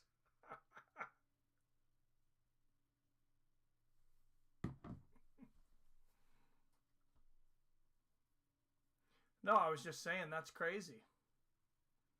All right, there is a punt, and it'll take a Seahawks bounce inside the 50 to about the 46-yard line. So Geno has just 40 yards to get within interception range. 7:46 left in the 3rd. I wonder what the odds are. Like, can you bet on a certain drive that Geno's going to throw an interception in the end zone? You got to be able to get pretty good odds on that, I would think.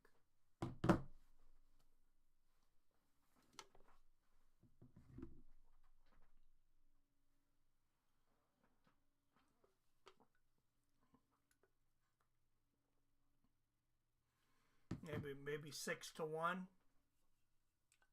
Any other quarterback could be like 30-1.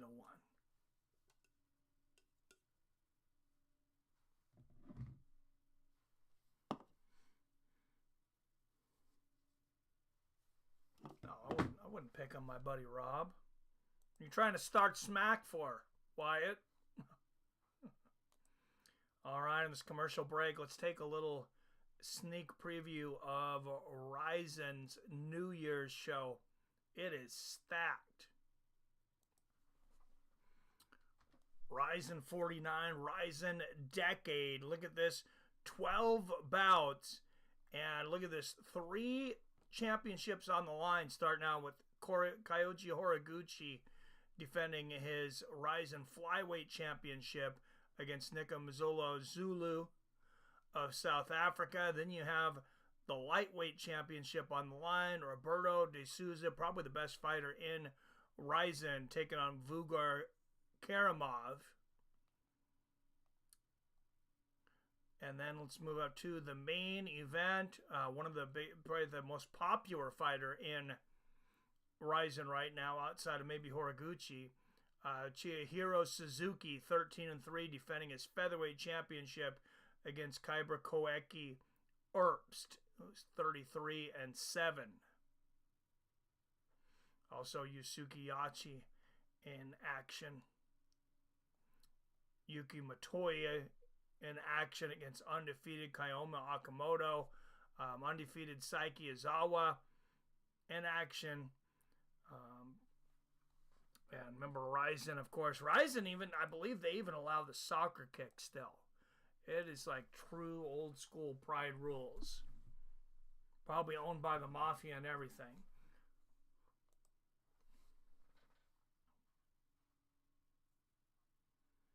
Rooting for Seahawks, Jaxon Smith Njigba. I have him on fantasy. That's a good pickup right now. He's been getting a lot of yards. Geno Smith back. And he's going to find Lockett for a big gain. Lockett back in the game, picks up about 20. I guess Metcalf's not going to catch anything anymore. Have a high constitution I'm unfuckable with.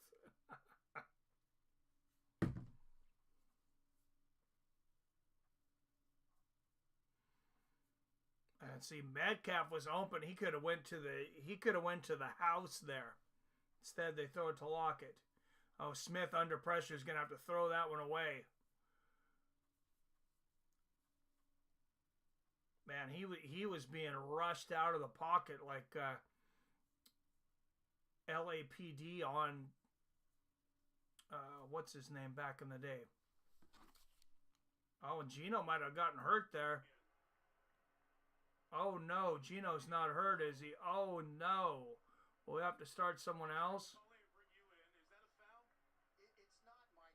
One or both feet Ooh. have to be on the ground for it to be a foul for a low hit on the quarterback. Both of them. Yeah, that's not good though. It's around the ankles. And Smith down. Athletic training staff looking at him, and the backup Sam Howell started for the Commanders last year, warming up.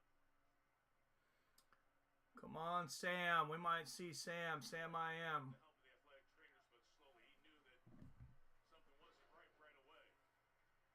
He's taken all but one snap. Wonder how much of an improvement the backup will be. Down goes Geno. Down goes Geno. Down goes Geno. And here's Sam Howell. 3,946 yards, 21 touchdowns, 21 interceptions last season for the Commanders. Very Geno Smith-esque numbers.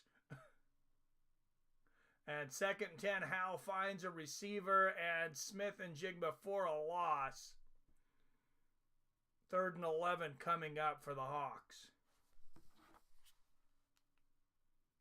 Is the pressure that Jeff Hafley, the defensive coordinator of the Green Bay Packers, is bringing. I mean, and he said because they had injuries. Oh yeah, he's hurting. I don't know if he's got just like a stinger or what. Geno is walking around some on the sideline.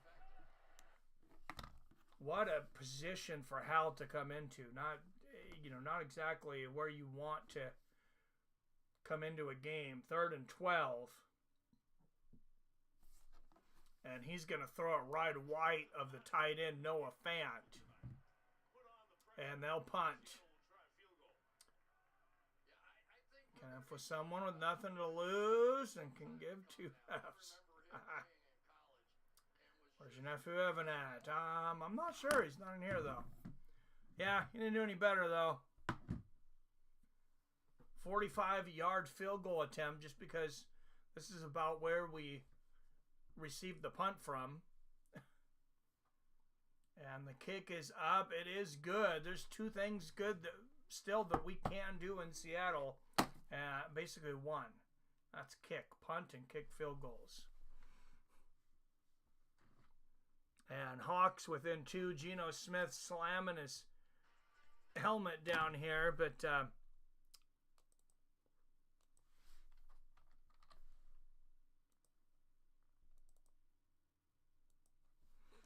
and just like that, Sam Howell has led the Seahawks to as many points as Geno Smith did in the first 2.5 quarters of the game.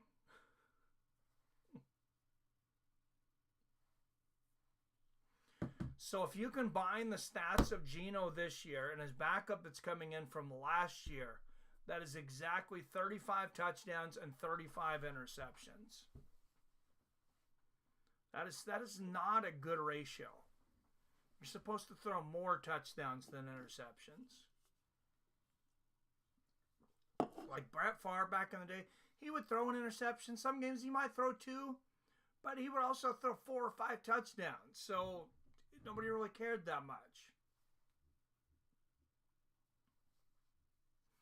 I mean, he did have a couple. I remember one game where he had 4 interceptions. I think it's either 3 or 4. But he threw a lot more touchdowns than interceptions. Slanting his helmet because he knows he'll never start another NFL game. I don't know. The way Hal looked on that last, on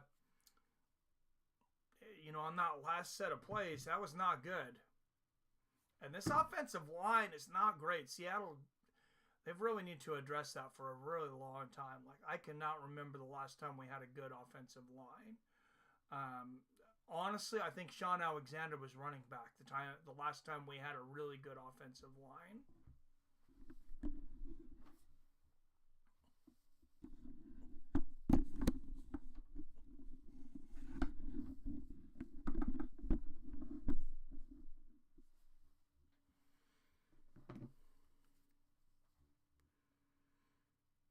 Hey, Geno's making a lot of money to sit there on that sideline, though. They just signed him for way too much money. Way more than he's worth, in my opinion.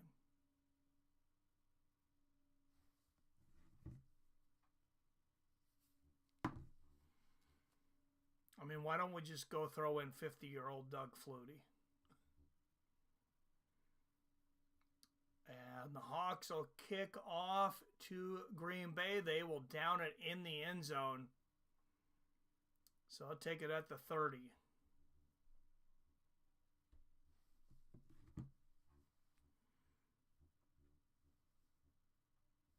If that 4K Skycam was really brought to you like Walmart, it wouldn't look that good. I guarantee you that.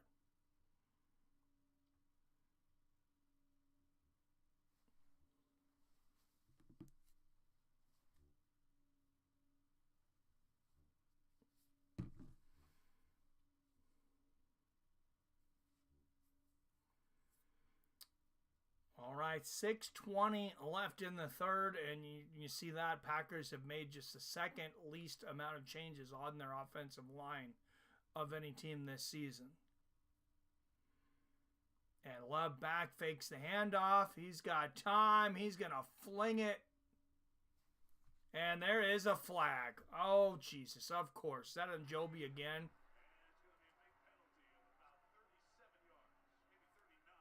Son of a...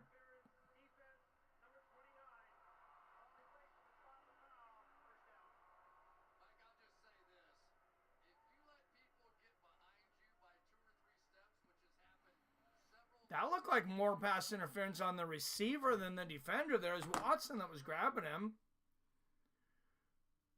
Lowe has Jacobs wide open. Sees a guy in double coverage at Longson thinking they're so dumb they'll 100% get a flag. And, of course, they did.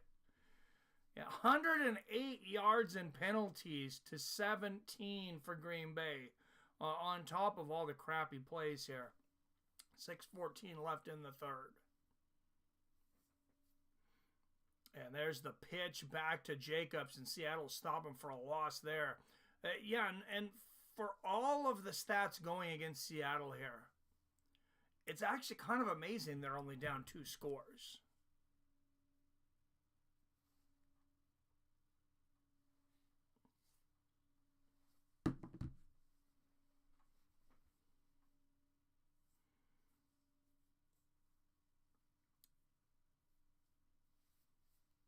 All right, 2nd and 13 here for Green Bay from their own 35-yard line. And Love finds a receiver. That's number 30. Breaks free. And he's going to make a doable third down. Let's say about 3rd and 4, 3rd and 5.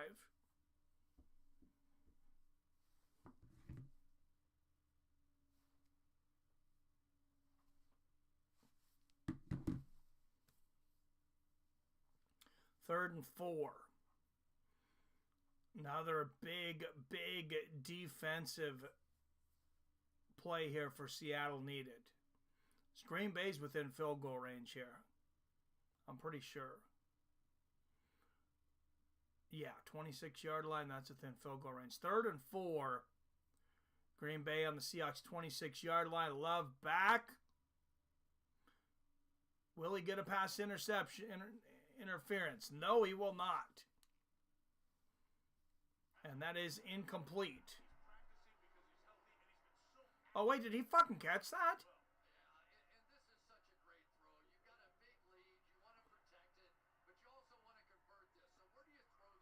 What in the world? What a reception there from Watson. Beautiful throw for Love. Beautiful reception from Watson. I didn't even think he'd caught it. I thought it was incomplete.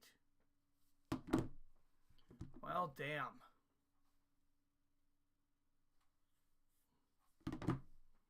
And Love back. He's going to hand it off, not to Jacobs this time. That's the number 11, Reed. The receiver, Jaden Reed.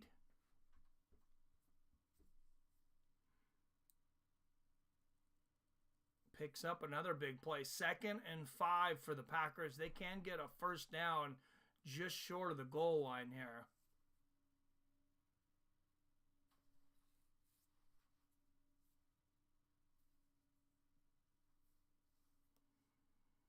See, he runs it inside the 10 to the 8-yard line there. 2nd and 5 for Green Bay. They can get a first down at the 3-yard line if necessary. And there's a handoff to Jacobs, and nothing doing there. 3rd and 5 for the Pack. And Jacobs going to take a quick rest.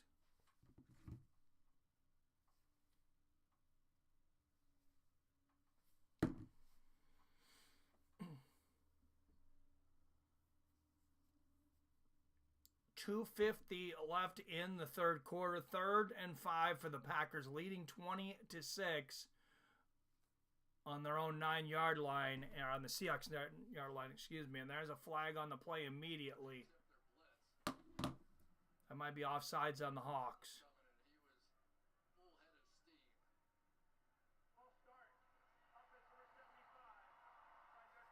Oh, thank God, no, it is on the offense. Seahawks showing blitz, and they got him to move. So they set it up perfectly up here and then back inside here for Witherspoon. Maybe better off for Love that one had a bit of an attach. Yeah, Love was about to end up on his lovely back.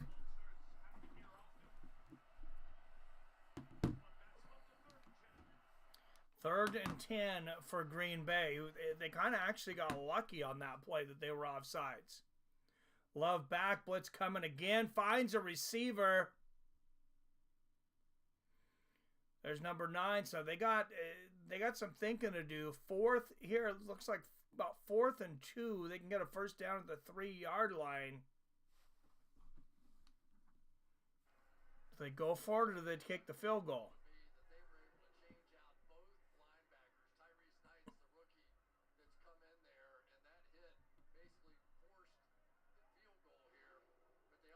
Great hit there from number 48, Knight. Who's got McManus? He's already hit 2 field goals tonight.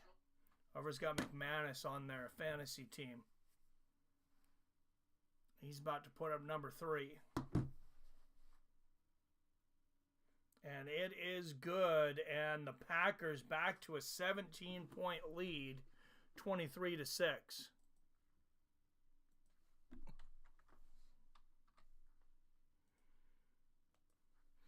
You can tell there's been no touchdowns for the Seahawks because you haven't heard any fireworks. My neighbors always let out fireworks. The Seahawks score a touchdown when they win. It used to be annoying when I was behind, actually. I would pause the game when I first got here, or I would watch it, just a little bit behind, and the fireworks would go off like a couple minutes before I seen the touchdown play. No spoilers tonight. All right, 7 up in the chat. Don't forget to hit that like and share button. Remember this Saturday, Tyson Fury, Alexander Usyk going at it. And let's look at some props. Some prop bets on their fight coming up.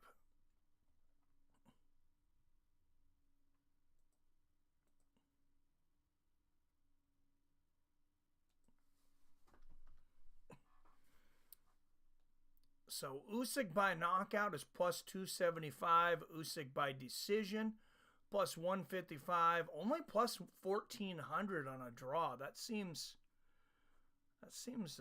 light. Tyson Fury by knockout is plus 400. Fury by decision is plus 330. fight to go the distance. Yes is minus 180. No is plus 130. Honestly, I don't really think this is going to go the distance. Or, I mean, I'm sorry, I think it will go the distance. And then you get some crazy prop bets, of course, if, you know, if the fight ends in the first round. Usyk first round knockout, 65-1. Fury first round knockout. Geez, that's almost worth going for it. Plus 10,000, was that 100-1? Throw $10 on to make 1,000. I don't see it happening though.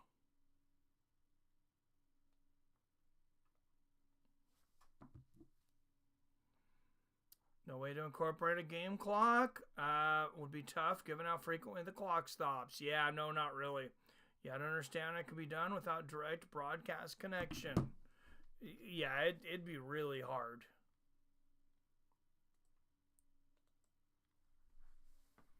But I'll try to say how much time's left more often. 34, 133, 32, 31, 130 left. And the Seahawks take that one to about the 25-yard line.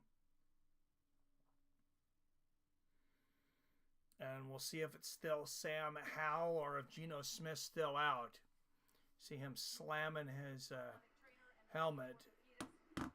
Besides being a choker, he's definitely got some anger management issues. Walked off the field. Lockett followed, even went in the tunnel with him there and gave him a hug. Geno then went in the x-ray room. Official word from the team, questionable to return with a knee injury. Oh, knee injury for Geno. It's not good for him. Howell back. And he's going to get sacked. Wow, what a game for Sam Howell to come into.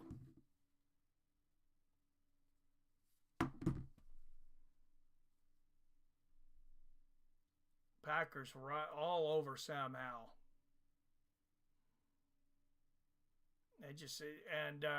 They just missed the block on that. Howell back. He's like, Jesus, can I get a little bit of time? He's going to run it for about 2.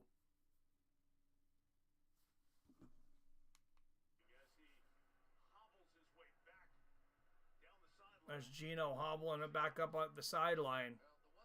He does not want to lose his position. He wants back in this game, but he is definitely hobbling. 40 seconds left here in the third. 3rd and 13 for Sam Howell and the Seahawks. Don't have a great feeling about this. Here comes the rush, and Howell is going to take the sack. And it'll be 4th down. Poor Sam Howell. He's like, couldn't have you gotten injured against the Cleveland Browns or something?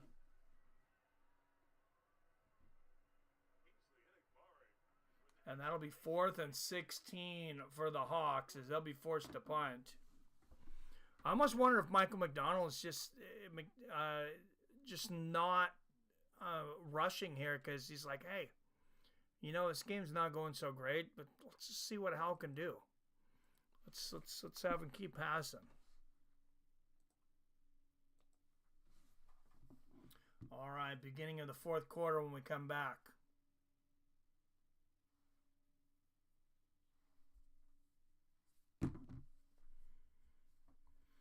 Yeah, there's probably some way to do it if I had different software, James, but definitely not on OBS.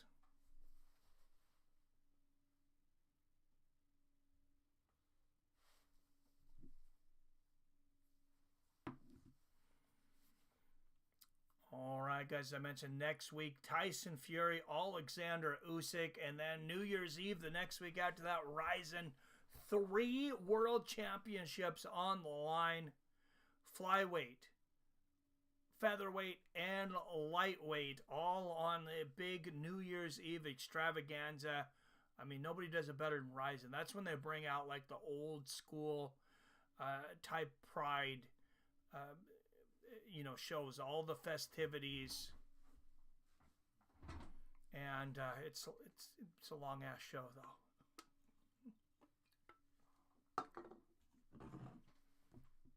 When is New Year's this year? I want to say it's a Wednesday.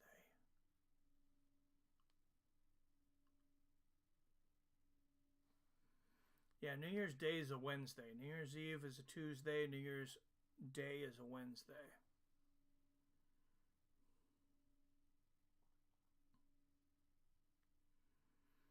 So actually, I probably won't be doing that one because I'll want to work on Thursday, and I will probably not want to work after streaming from 9 a.m. till...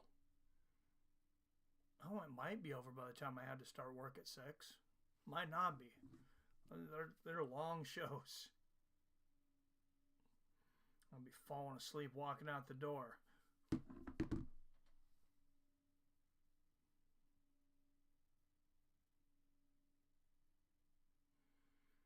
All right, Q4 coming up, and you see they're showing the beautiful sights of Seattle here. Too bad we don't have any game tonight to match the fireworks and the lights here.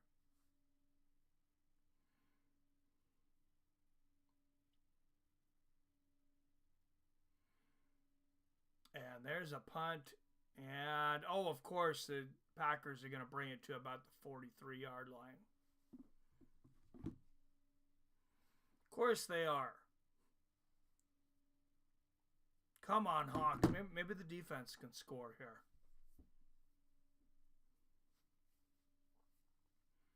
I mean, I'm not real confident in that, but we'll see. I don't want to lose that division lead to Arizona.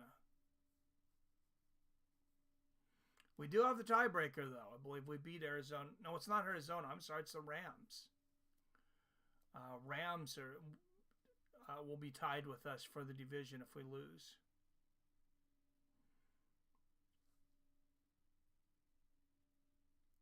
All right, and Packers taking over, looking to put more on the board. Already up by 17, 23-6. This is good for you, Wyatt. They're going to be running Jacobs a lot. Trying to run that clock out with this lead.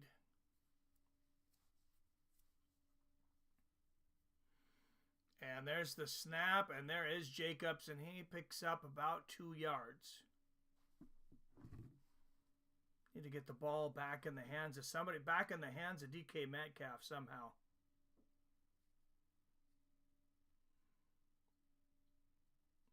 So far, Sam Howell's looked even worse than Geno Smith, though, and I don't even know how that's possible. 275 total yards for the Packers today to 158 for Seattle. Oh, and there comes the rush, and he's still able to get rid of it. How in the world did Love get rid of that? Finds Jacobs and almost gets another first down.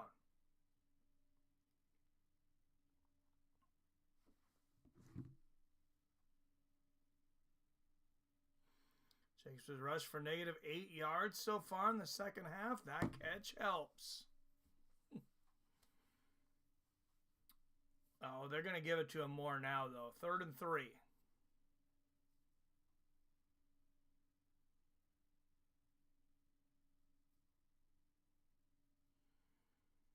And Love back. Oh, throws it right into the ground. That was a Geno Smith throw. What's going on there, Love? Jordan Love, for some reason,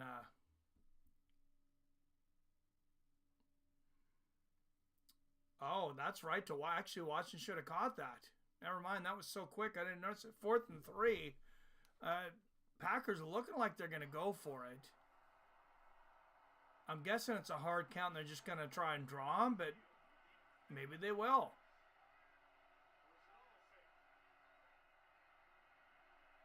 No, it's a fake one. Yep. And Green Bay will take the delay of game.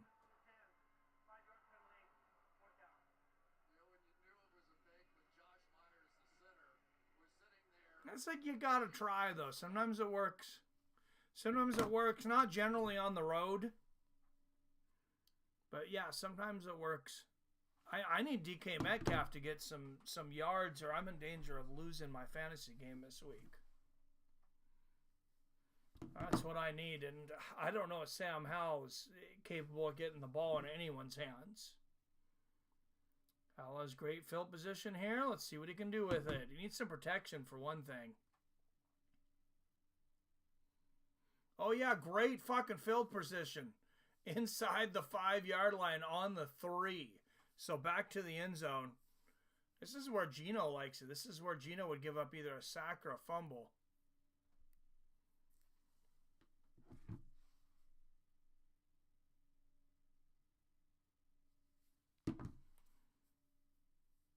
Man, they might be warming up the third-string quarterback here. What was that game when we were watching when they brought in the third-string quarterback? It was ridiculous. White. I know one of the guys' names was Skyler. I remember that because we were giving him shit.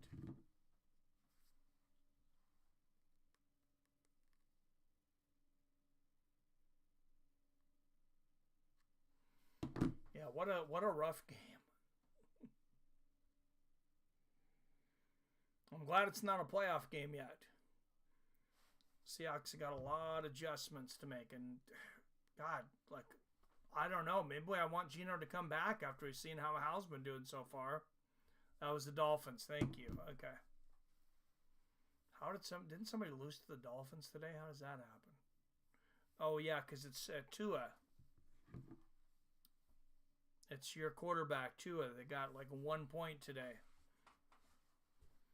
Thought Tua, the team would lose to the Seahawks, this Seahawks team, by 50. Yeah, they definitely lose.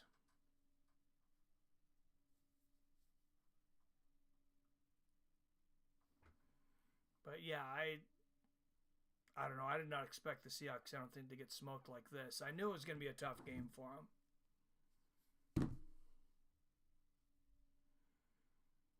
Remember, I was saying before, well, Seahawks might get exposed today.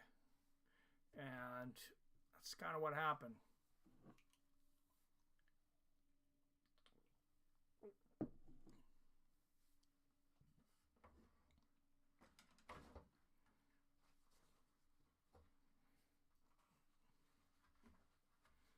So this little shadow thing is just bugging the shit out of me.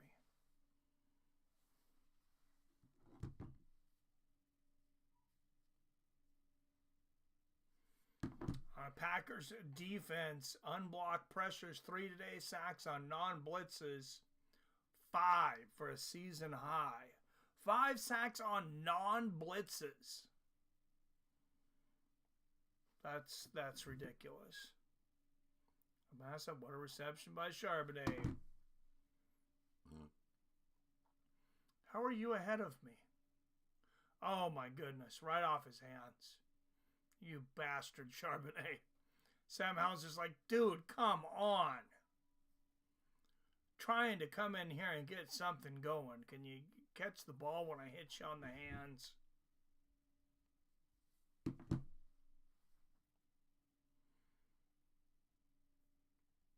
And Geno getting wrapped up here. I don't think he's coming back in this game. Sam Howell's hoping he's not coming back in this season, but he's going to need to show something himself. Howell back in the end zone. Almost throws a pick. Intended receiver number 11, Jaxon Smith Njigba. Howell is my new favorite player to watch. This is legendary. Another one is Charbonnet, right? Oh, man. Yeah, like where the hell's Metcalf? Right there. Wide freaking open on the left side. 3rd and 10 for the Seahawks and their new horrible quarterback, Sam Howell, in the end zone. After almost taking a safety, he almost throws an interception. 4th and 10, and the Hawks will punt out of the end zone.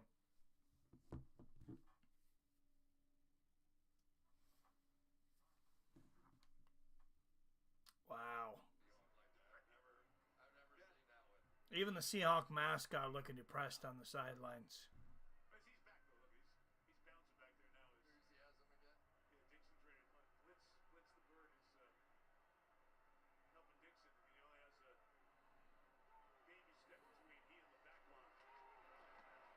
And Dixon, he's going to need a booming punt. And he gets it to fair catch called about the 44-yard line. You can't do much better than that out of the end zone. 13 minutes left in the game.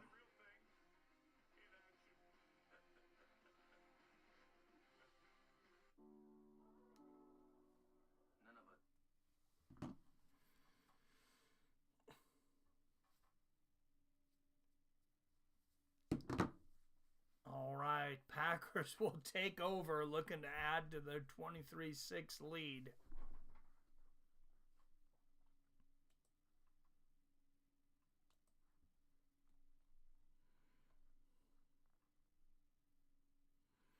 Look at this rise. So it looks like this, yeah, it looks like this rising card. It's hard to say, but I think it's going to start at midnight on the 31st. So it might actually start at 9 p.m. Pacific on the 30th.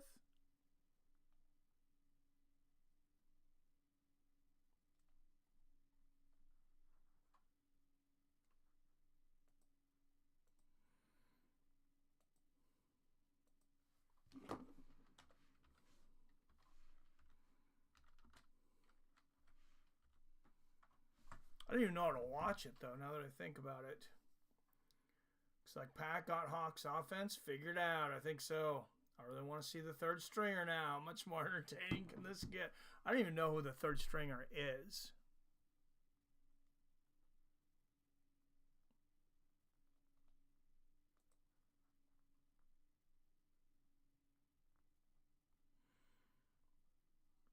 Like, it's that bad.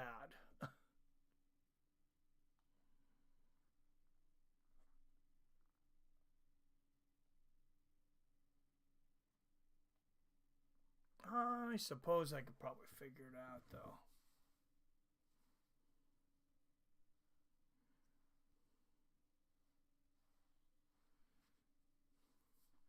It's probably the punter, Dixon. James, I don't know if you can call it offense with Hal in. More like survival. More like offensive.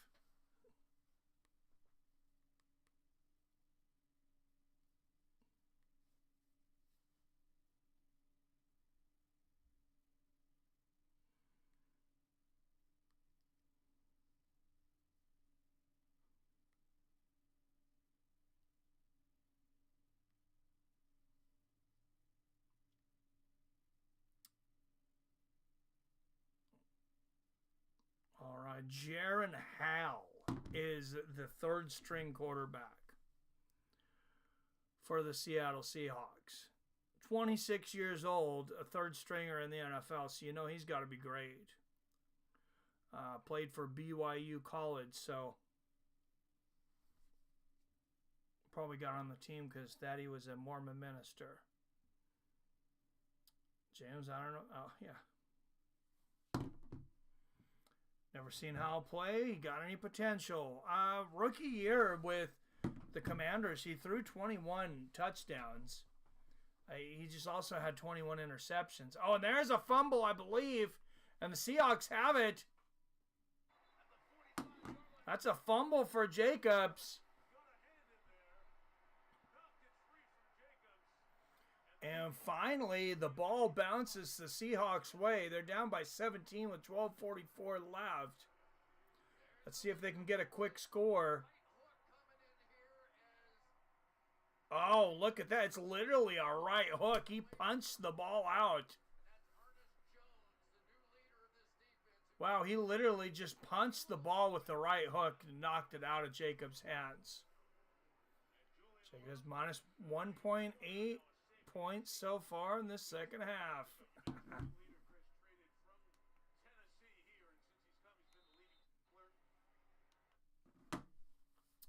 Yeah, not good, man. But sorry, I need some points for Metcalf. All right, 1st and 10 for Sam Howell. Come on, Hal. You can do it. Midfield here. Fakes the handoff. Has time. Finds a receiver. Oh, for about 3 yards. What is that, Fant? I think that's Fant, the tight end.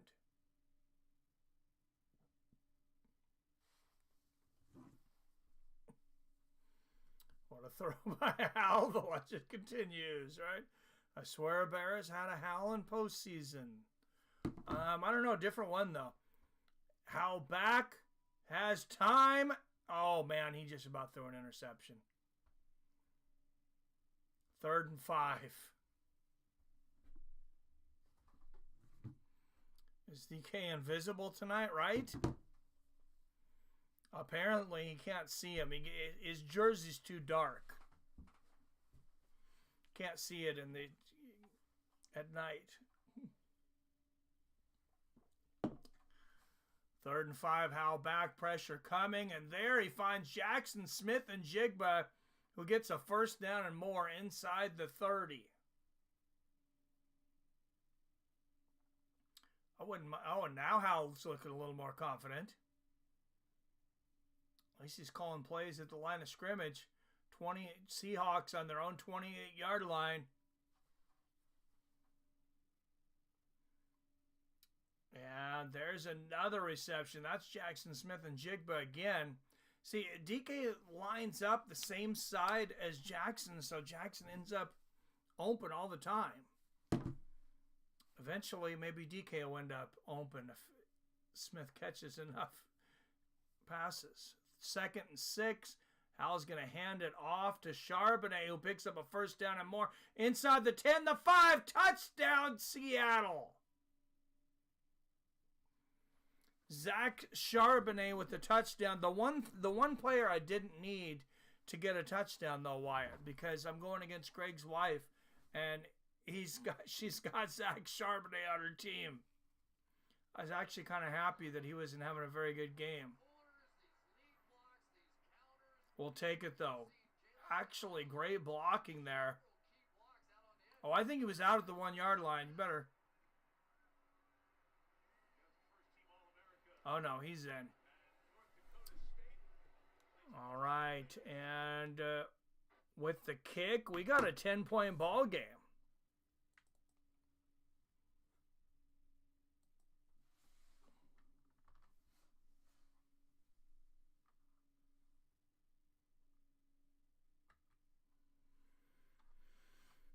(23-13) Packers. Of course, not a lot of time left. And there's the fireworks.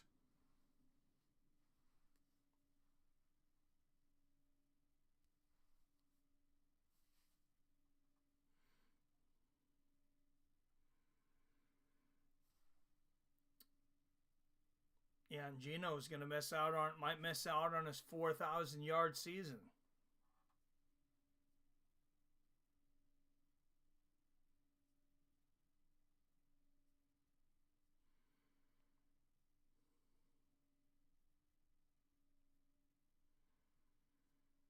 Seahawks 203 total yards to 285 for the Packers. Just one turnover on each side. Of course, the Seahawks turnover, that was a huge one, the interception in the end zone.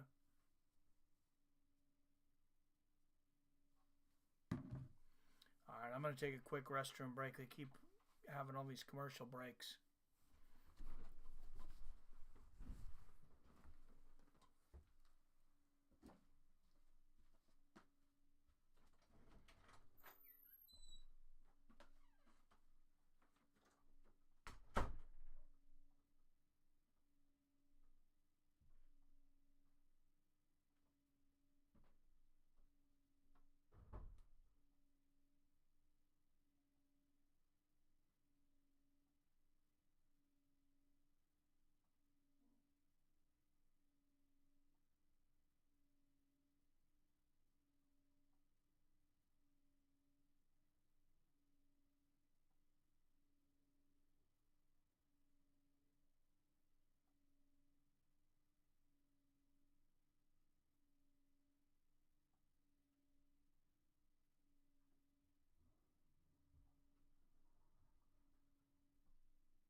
So a right hook is the beginning of getting the Seahawks back on the board, knocking the ball out from Jacobs. And the Packers will take the kickoff return to about the 33-yard line.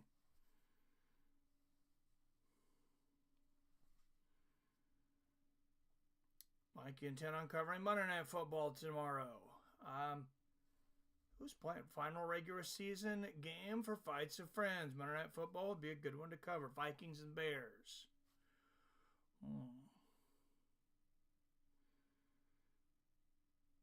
Ask the wife.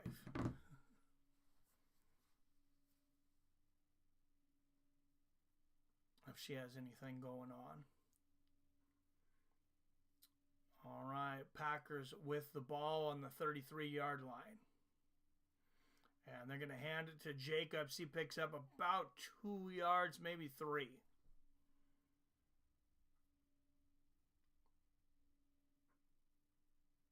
Second and 7. And there's Sam Howell on the sideline. Let's say headphones on. Should he be talking with Mike McDonald? Oh, second and 6. That was a 4-yard run? Didn't look like it.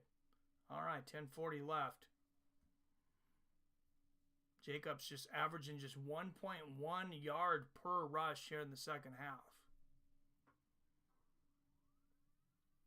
And Love fakes the handoff, has some time. That one's going to get batted down. Incomplete, 3rd and 6.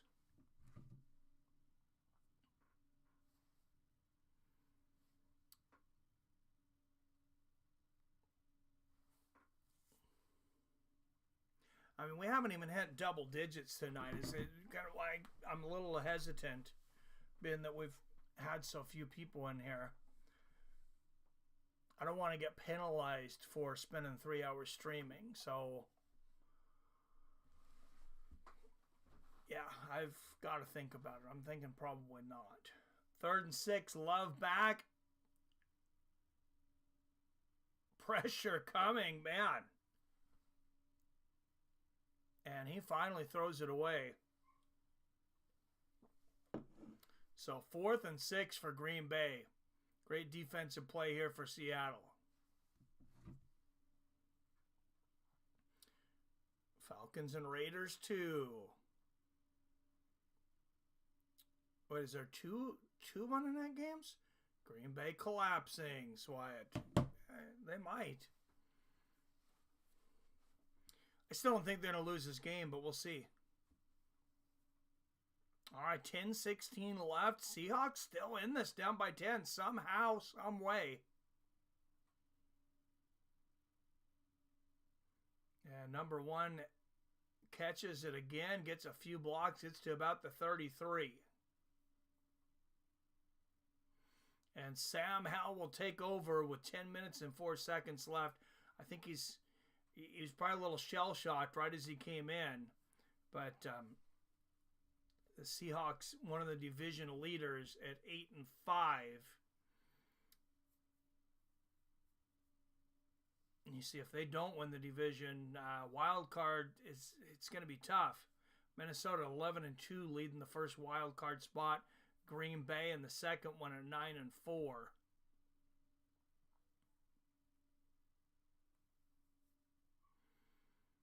And how about, oh man, he came quickly. Somebody missed a block. And that's going to be incomplete, but man, he had to chuck that up quickly.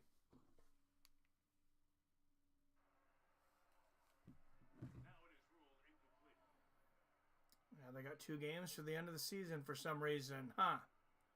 I don't think they're going to lose by 10.5.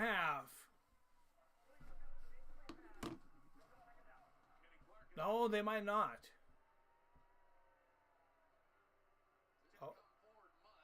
Oh wow, that is barely forward. That is close to a fumble. I didn't realize quite how close that was to a fumble.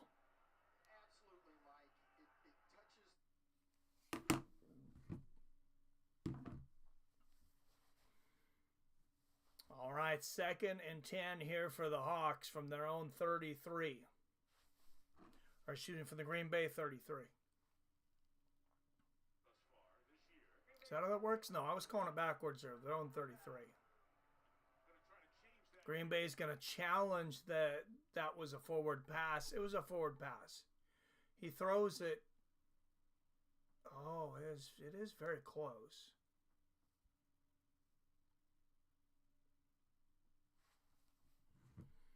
He definitely throws it off the guy's hands, though. Now, guarantee I can even watch tomorrow.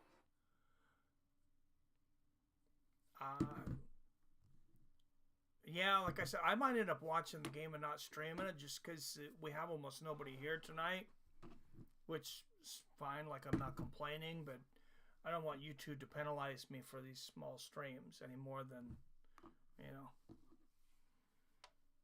they already do.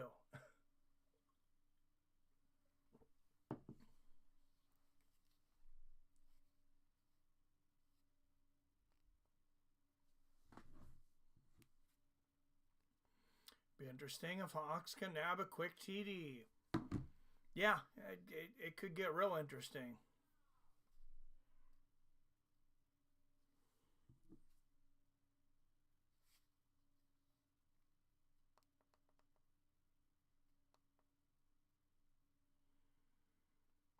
Oh, good thing it's commercial break. My TV's wigging out on me. There we go.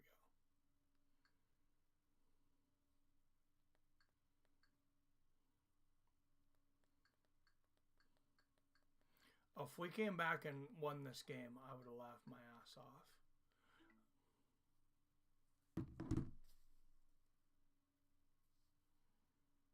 I mean, what a true collapse that would be for the Packers.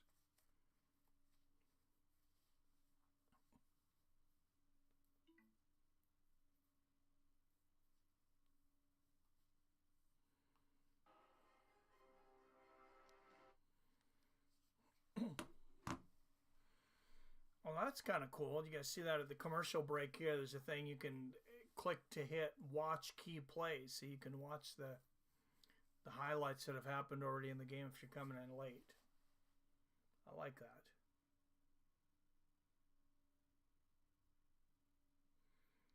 Why are they doing this Madden cast thing again? Who's tuning in to watch NFL players play Madden? All right, 2nd and 10 for the Hawks. Howe back. In and out of the hands of Fant.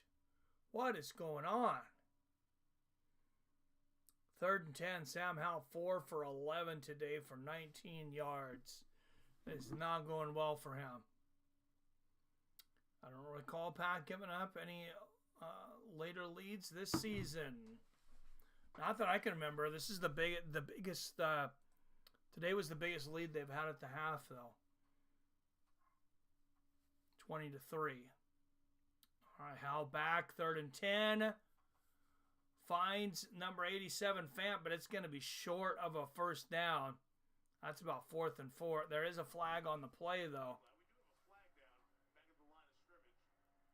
Let's see what it is. Probably offensive holding.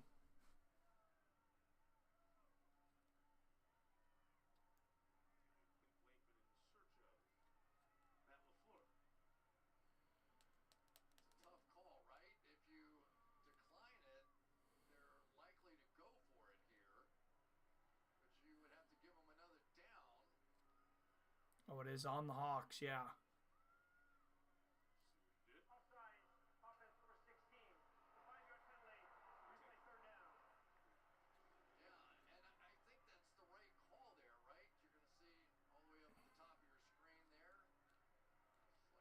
That's interesting. They're gonna take the 5-yard penalty and give him another down. That doesn't seem like the right decision to me. I mean, maybe with Sam Howell at quarterback it is, but that might come back to backfire on Green Bay.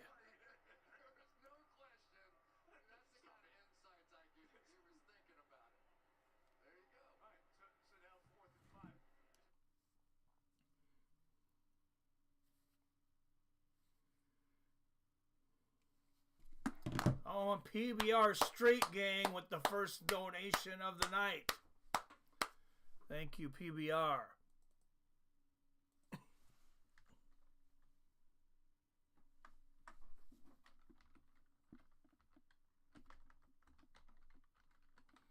Oh, and Seattle is going to punt 4th and 9. Or 4th and 5, excuse me.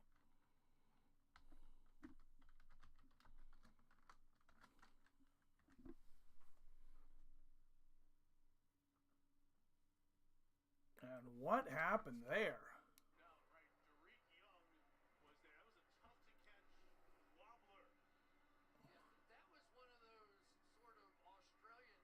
Oh, and Reed almost loses it.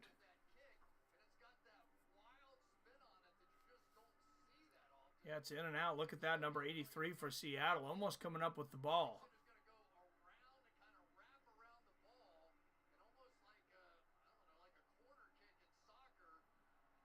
Yeah, Dixon's a heck of a kicker, and he put some whiz on that one. But Green Bay will take over at the 14-yard line. 9:32 left in the game. And Love has a receiver, and that's going to be a first down. Every first down for Green Bay is huge right now. Every chance they get to keep that clock running. That's number 13, Wicks. And expect to see the ball handed off more to Jacobs now. Work that clock down a little more. Why it says Green Bay collapsing.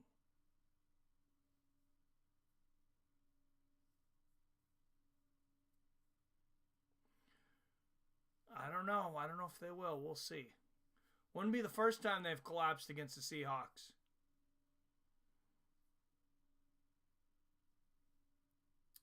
And there's a handoff to Love. And Love, that's a first down. Or excuse me, to Jacobs. First down and more. No, it's not Jacobs. That's going to be Jaden Reed. The wide receiver there. First down, 8.5 left in the game.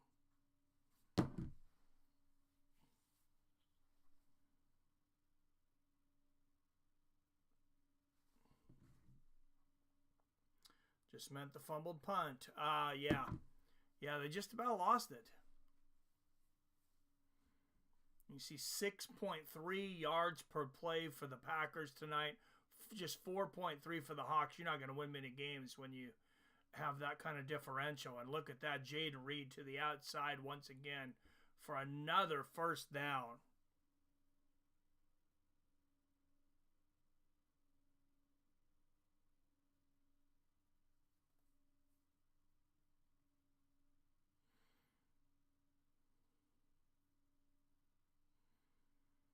This guy is just such a threat. Leading receiver on the Packers, and also, you know, comes up with quite a few yards from those run reverse plays.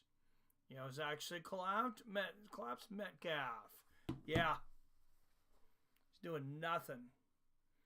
And Jacobs with another run there. Yeah, I think I might lose this week. I thought about starting Jerry Jeudy in favor of Metcalf. Just because Metcalf's been, you know, he hasn't done anything in 2 or 3 weeks. But I thought, how can you bench Metcalf? I should have. I figure as soon as I bench him, he'll end up with, you know, a ton of points. But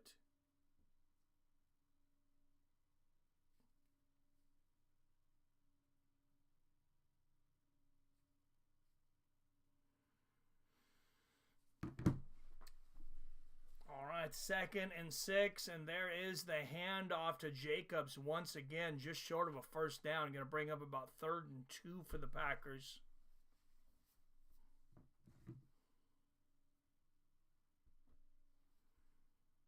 Yeah, I'm going to need a hell of a game from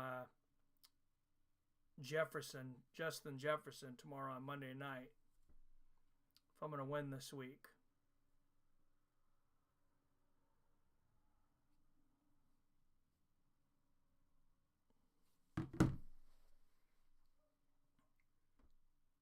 Third and 2, just 6 minutes left in the game, and there's a whistle.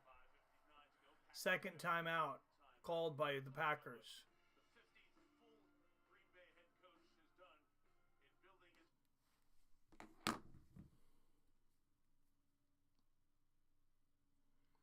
Got Got to start Metcalf next week with the legend Hal at QB. You don't think Geno will be back next week? I don't know. Why was he running around? He was running, hobbling around the sideline, kind of trying to do this like hobble run. Like, that can't be good for your recovery if you are injured. I mean, maybe he was trying to loosen it up.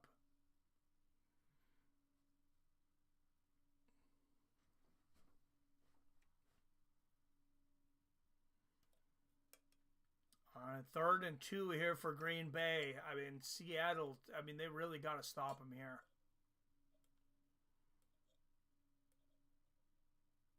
Have just about any chance of winning this ball game.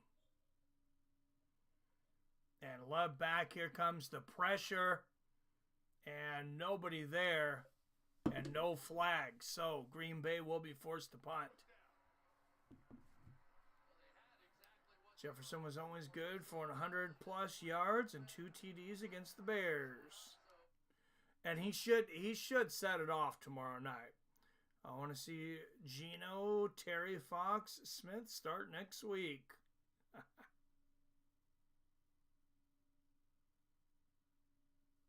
The way Hal's been playing, it might be better to have Geno in there. Even if Geno's limping, it might be better. Oh, 4th and 2, Green Bay, they're not going to go for it. They're going to try to draw Seattle. Seattle's not going to, they're not going to move. Oh, no, they are going for it. And Jacob runs it, and Seattle stops them. A big defensive play for the Seahawks. That doesn't seem like a smart play by Green Bay at all. Why let Seattle get back in this? So 5 minutes, 50 seconds left. Seahawks are down by 2 scores, but they'll take over at midfield. Well, you guys don't know Terry Fox. Who's Terry Fox? No, I don't. I don't think so.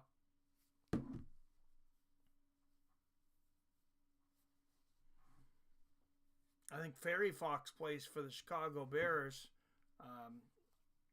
King James was just talking about that.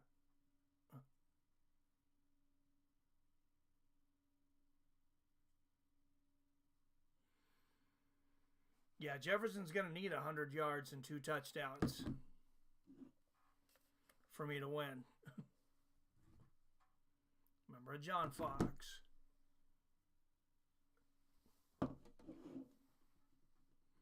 Yeah, no, Terry Fox doesn't sound familiar.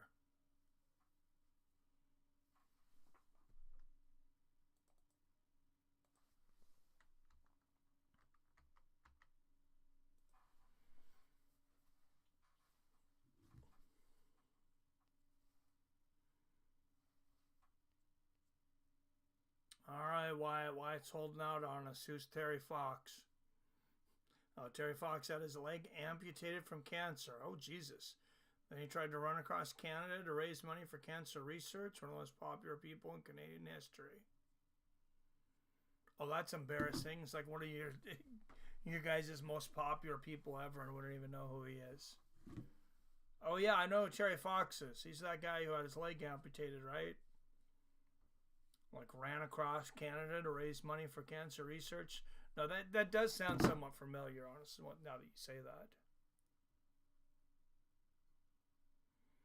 But yeah, we probably should have known immediately.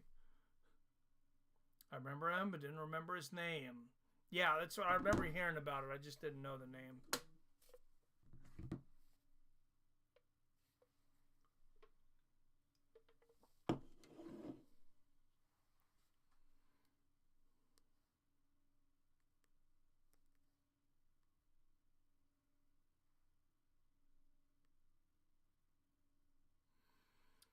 All right, Hal in 1st and 10 for the Seattle Seahawks. That guy really needs to put a shirt on. Jesus Christ. That should be a penalty. And Hal back fakes the handoff, and he'll be sacked.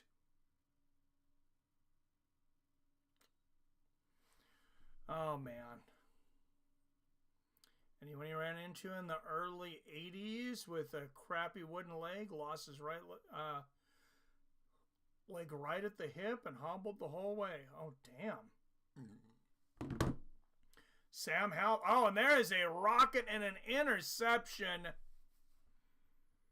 And that should do it. Sam Howell throwing a hawk to the Green Bay Packers. Thus, Geno Smith would be Geno hobbling on the field next week. Yeah, I get it. Yeah, it might be better than Sam Howell. That's the best ball that Sam Howell's thrown today. And he throws it straight to a Packer. Look at that. Perfect spiral down the middle, straight to the enemy.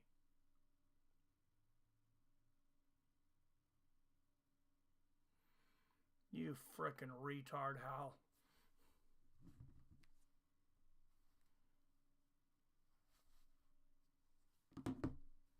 Look at that look on his face, too. That is the short bus look.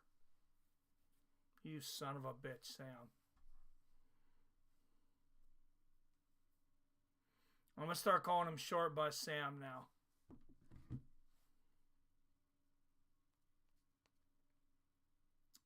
Forgot Gump zigzagging across America. Made me forget.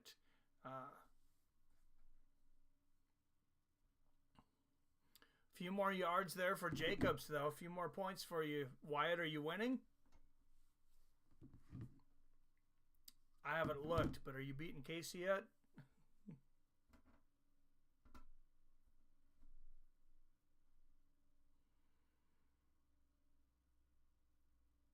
Yeah, put a fork in the Hawks. I think they're done.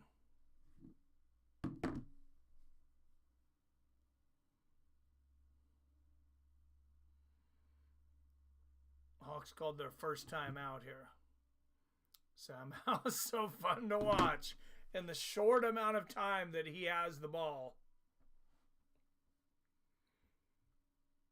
And Seahawks defense forced to try to stop the Packers from scoring again. And Hawks call their second timeout.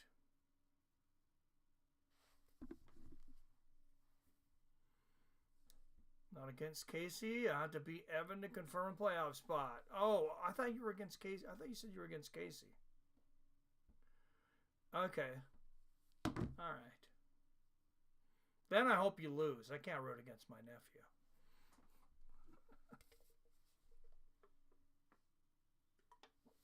I don't know. Is Evan in the playoffs already? Casey's supposed to win by a wide margin this week versus Billy Bob Thornton. All right, 3rd and 5 here for the Packers. Can they score another touchdown against my miserable Seahawks?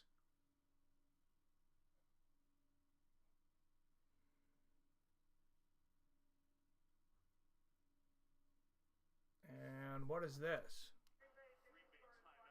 Green Bay takes their final timeout. I'm not sure what that was about. Casey somehow loses, and I'm in the playoffs. Oh, okay. Gotcha.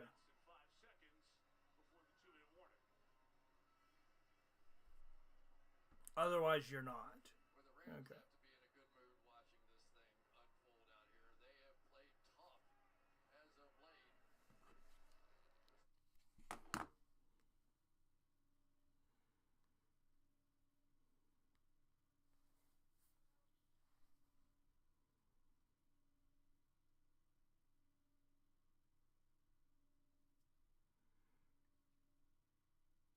Yeah, I'm going to need about a game of the season out of Jefferson tomorrow. And Love back. He's going to air it up to the end zone. Touchdown, Green Bay.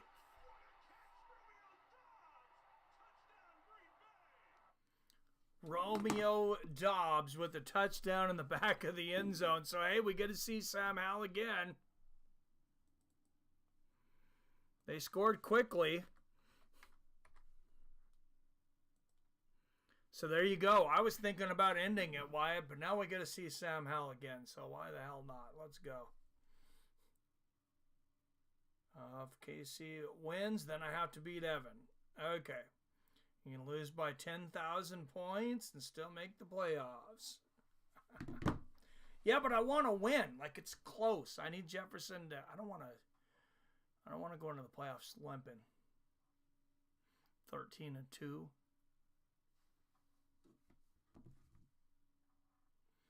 This one's over next time, fellas. Peace. Peace, King James. We'll see you next time, man. If I don't see you before then, hopefully see you Saturday for Tyson Fury and Alexander Usyk.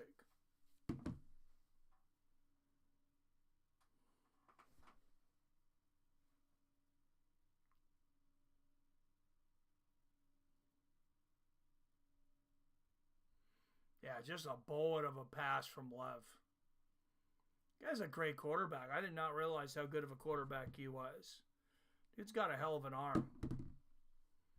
That's an impressive throw.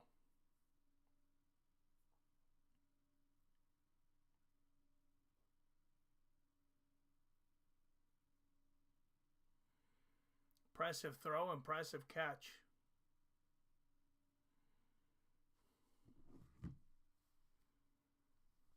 Looks easy in real speed, and then they slow it down, and you're like, wow. There's a lot going on there. Romeo Doubs, 2 TDs today. Just 40 yards, just 3 receptions, but 2 of them for touchdowns. If you're going to have 3 reception game, that's the way to do it.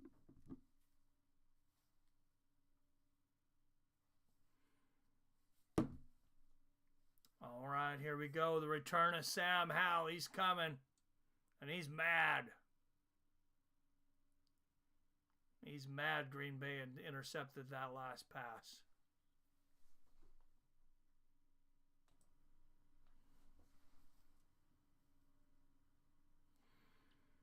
All right, Green Bay with the kickoff. It is up, and they'll run it out of the end zone. They always do.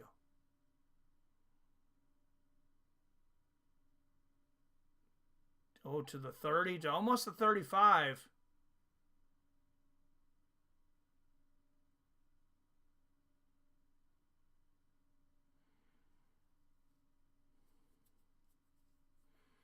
Packers 9-4, but like they're showing losses to the Lions, the Eagles, and the Vikings.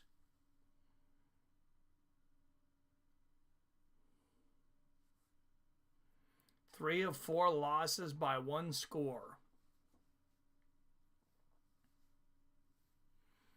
All right, back to the Sam Howell show. He's going to hand it off.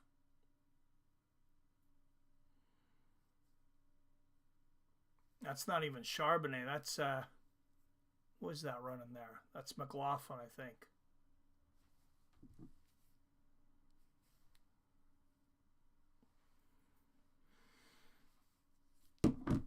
Second and 7. And Hal fakes the handoff. He's got a little bit of time here. Throwing on the run. There's a flag on the play. He hits Barner. Across the board. The only one on offense, I would say, they lost Josh Jacobs. That might be a little tough for them to overcome. Right. But they've got so many receivers. They're going to have so many tight ends.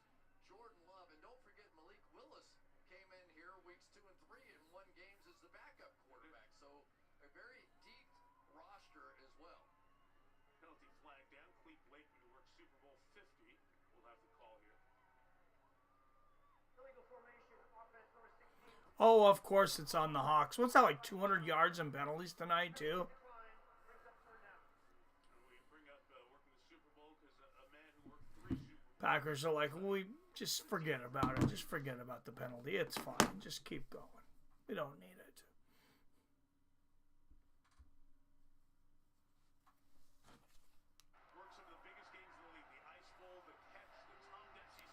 All right, 4:20 left in this game. Let's see if Howell can throw a play that looks like he's high. And he's just sacked right to the ground and smashed. Sack number 7. 7 sacks for the Pack. Wow. That is miserable. 0 for the Hawks. 7 for the Packers.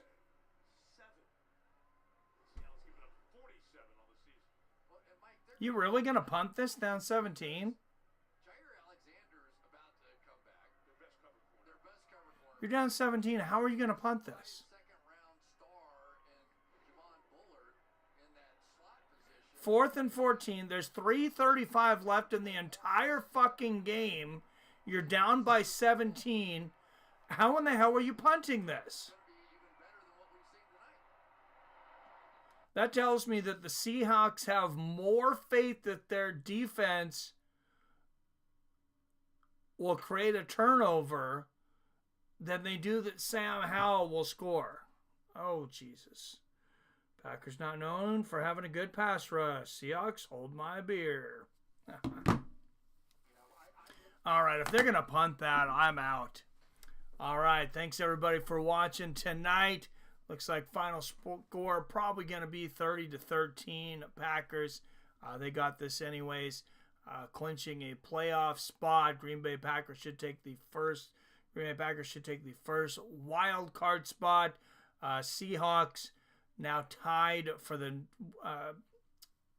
NFC West Division with the Los Angeles Rams. We'll get one more play here. 3:18 left.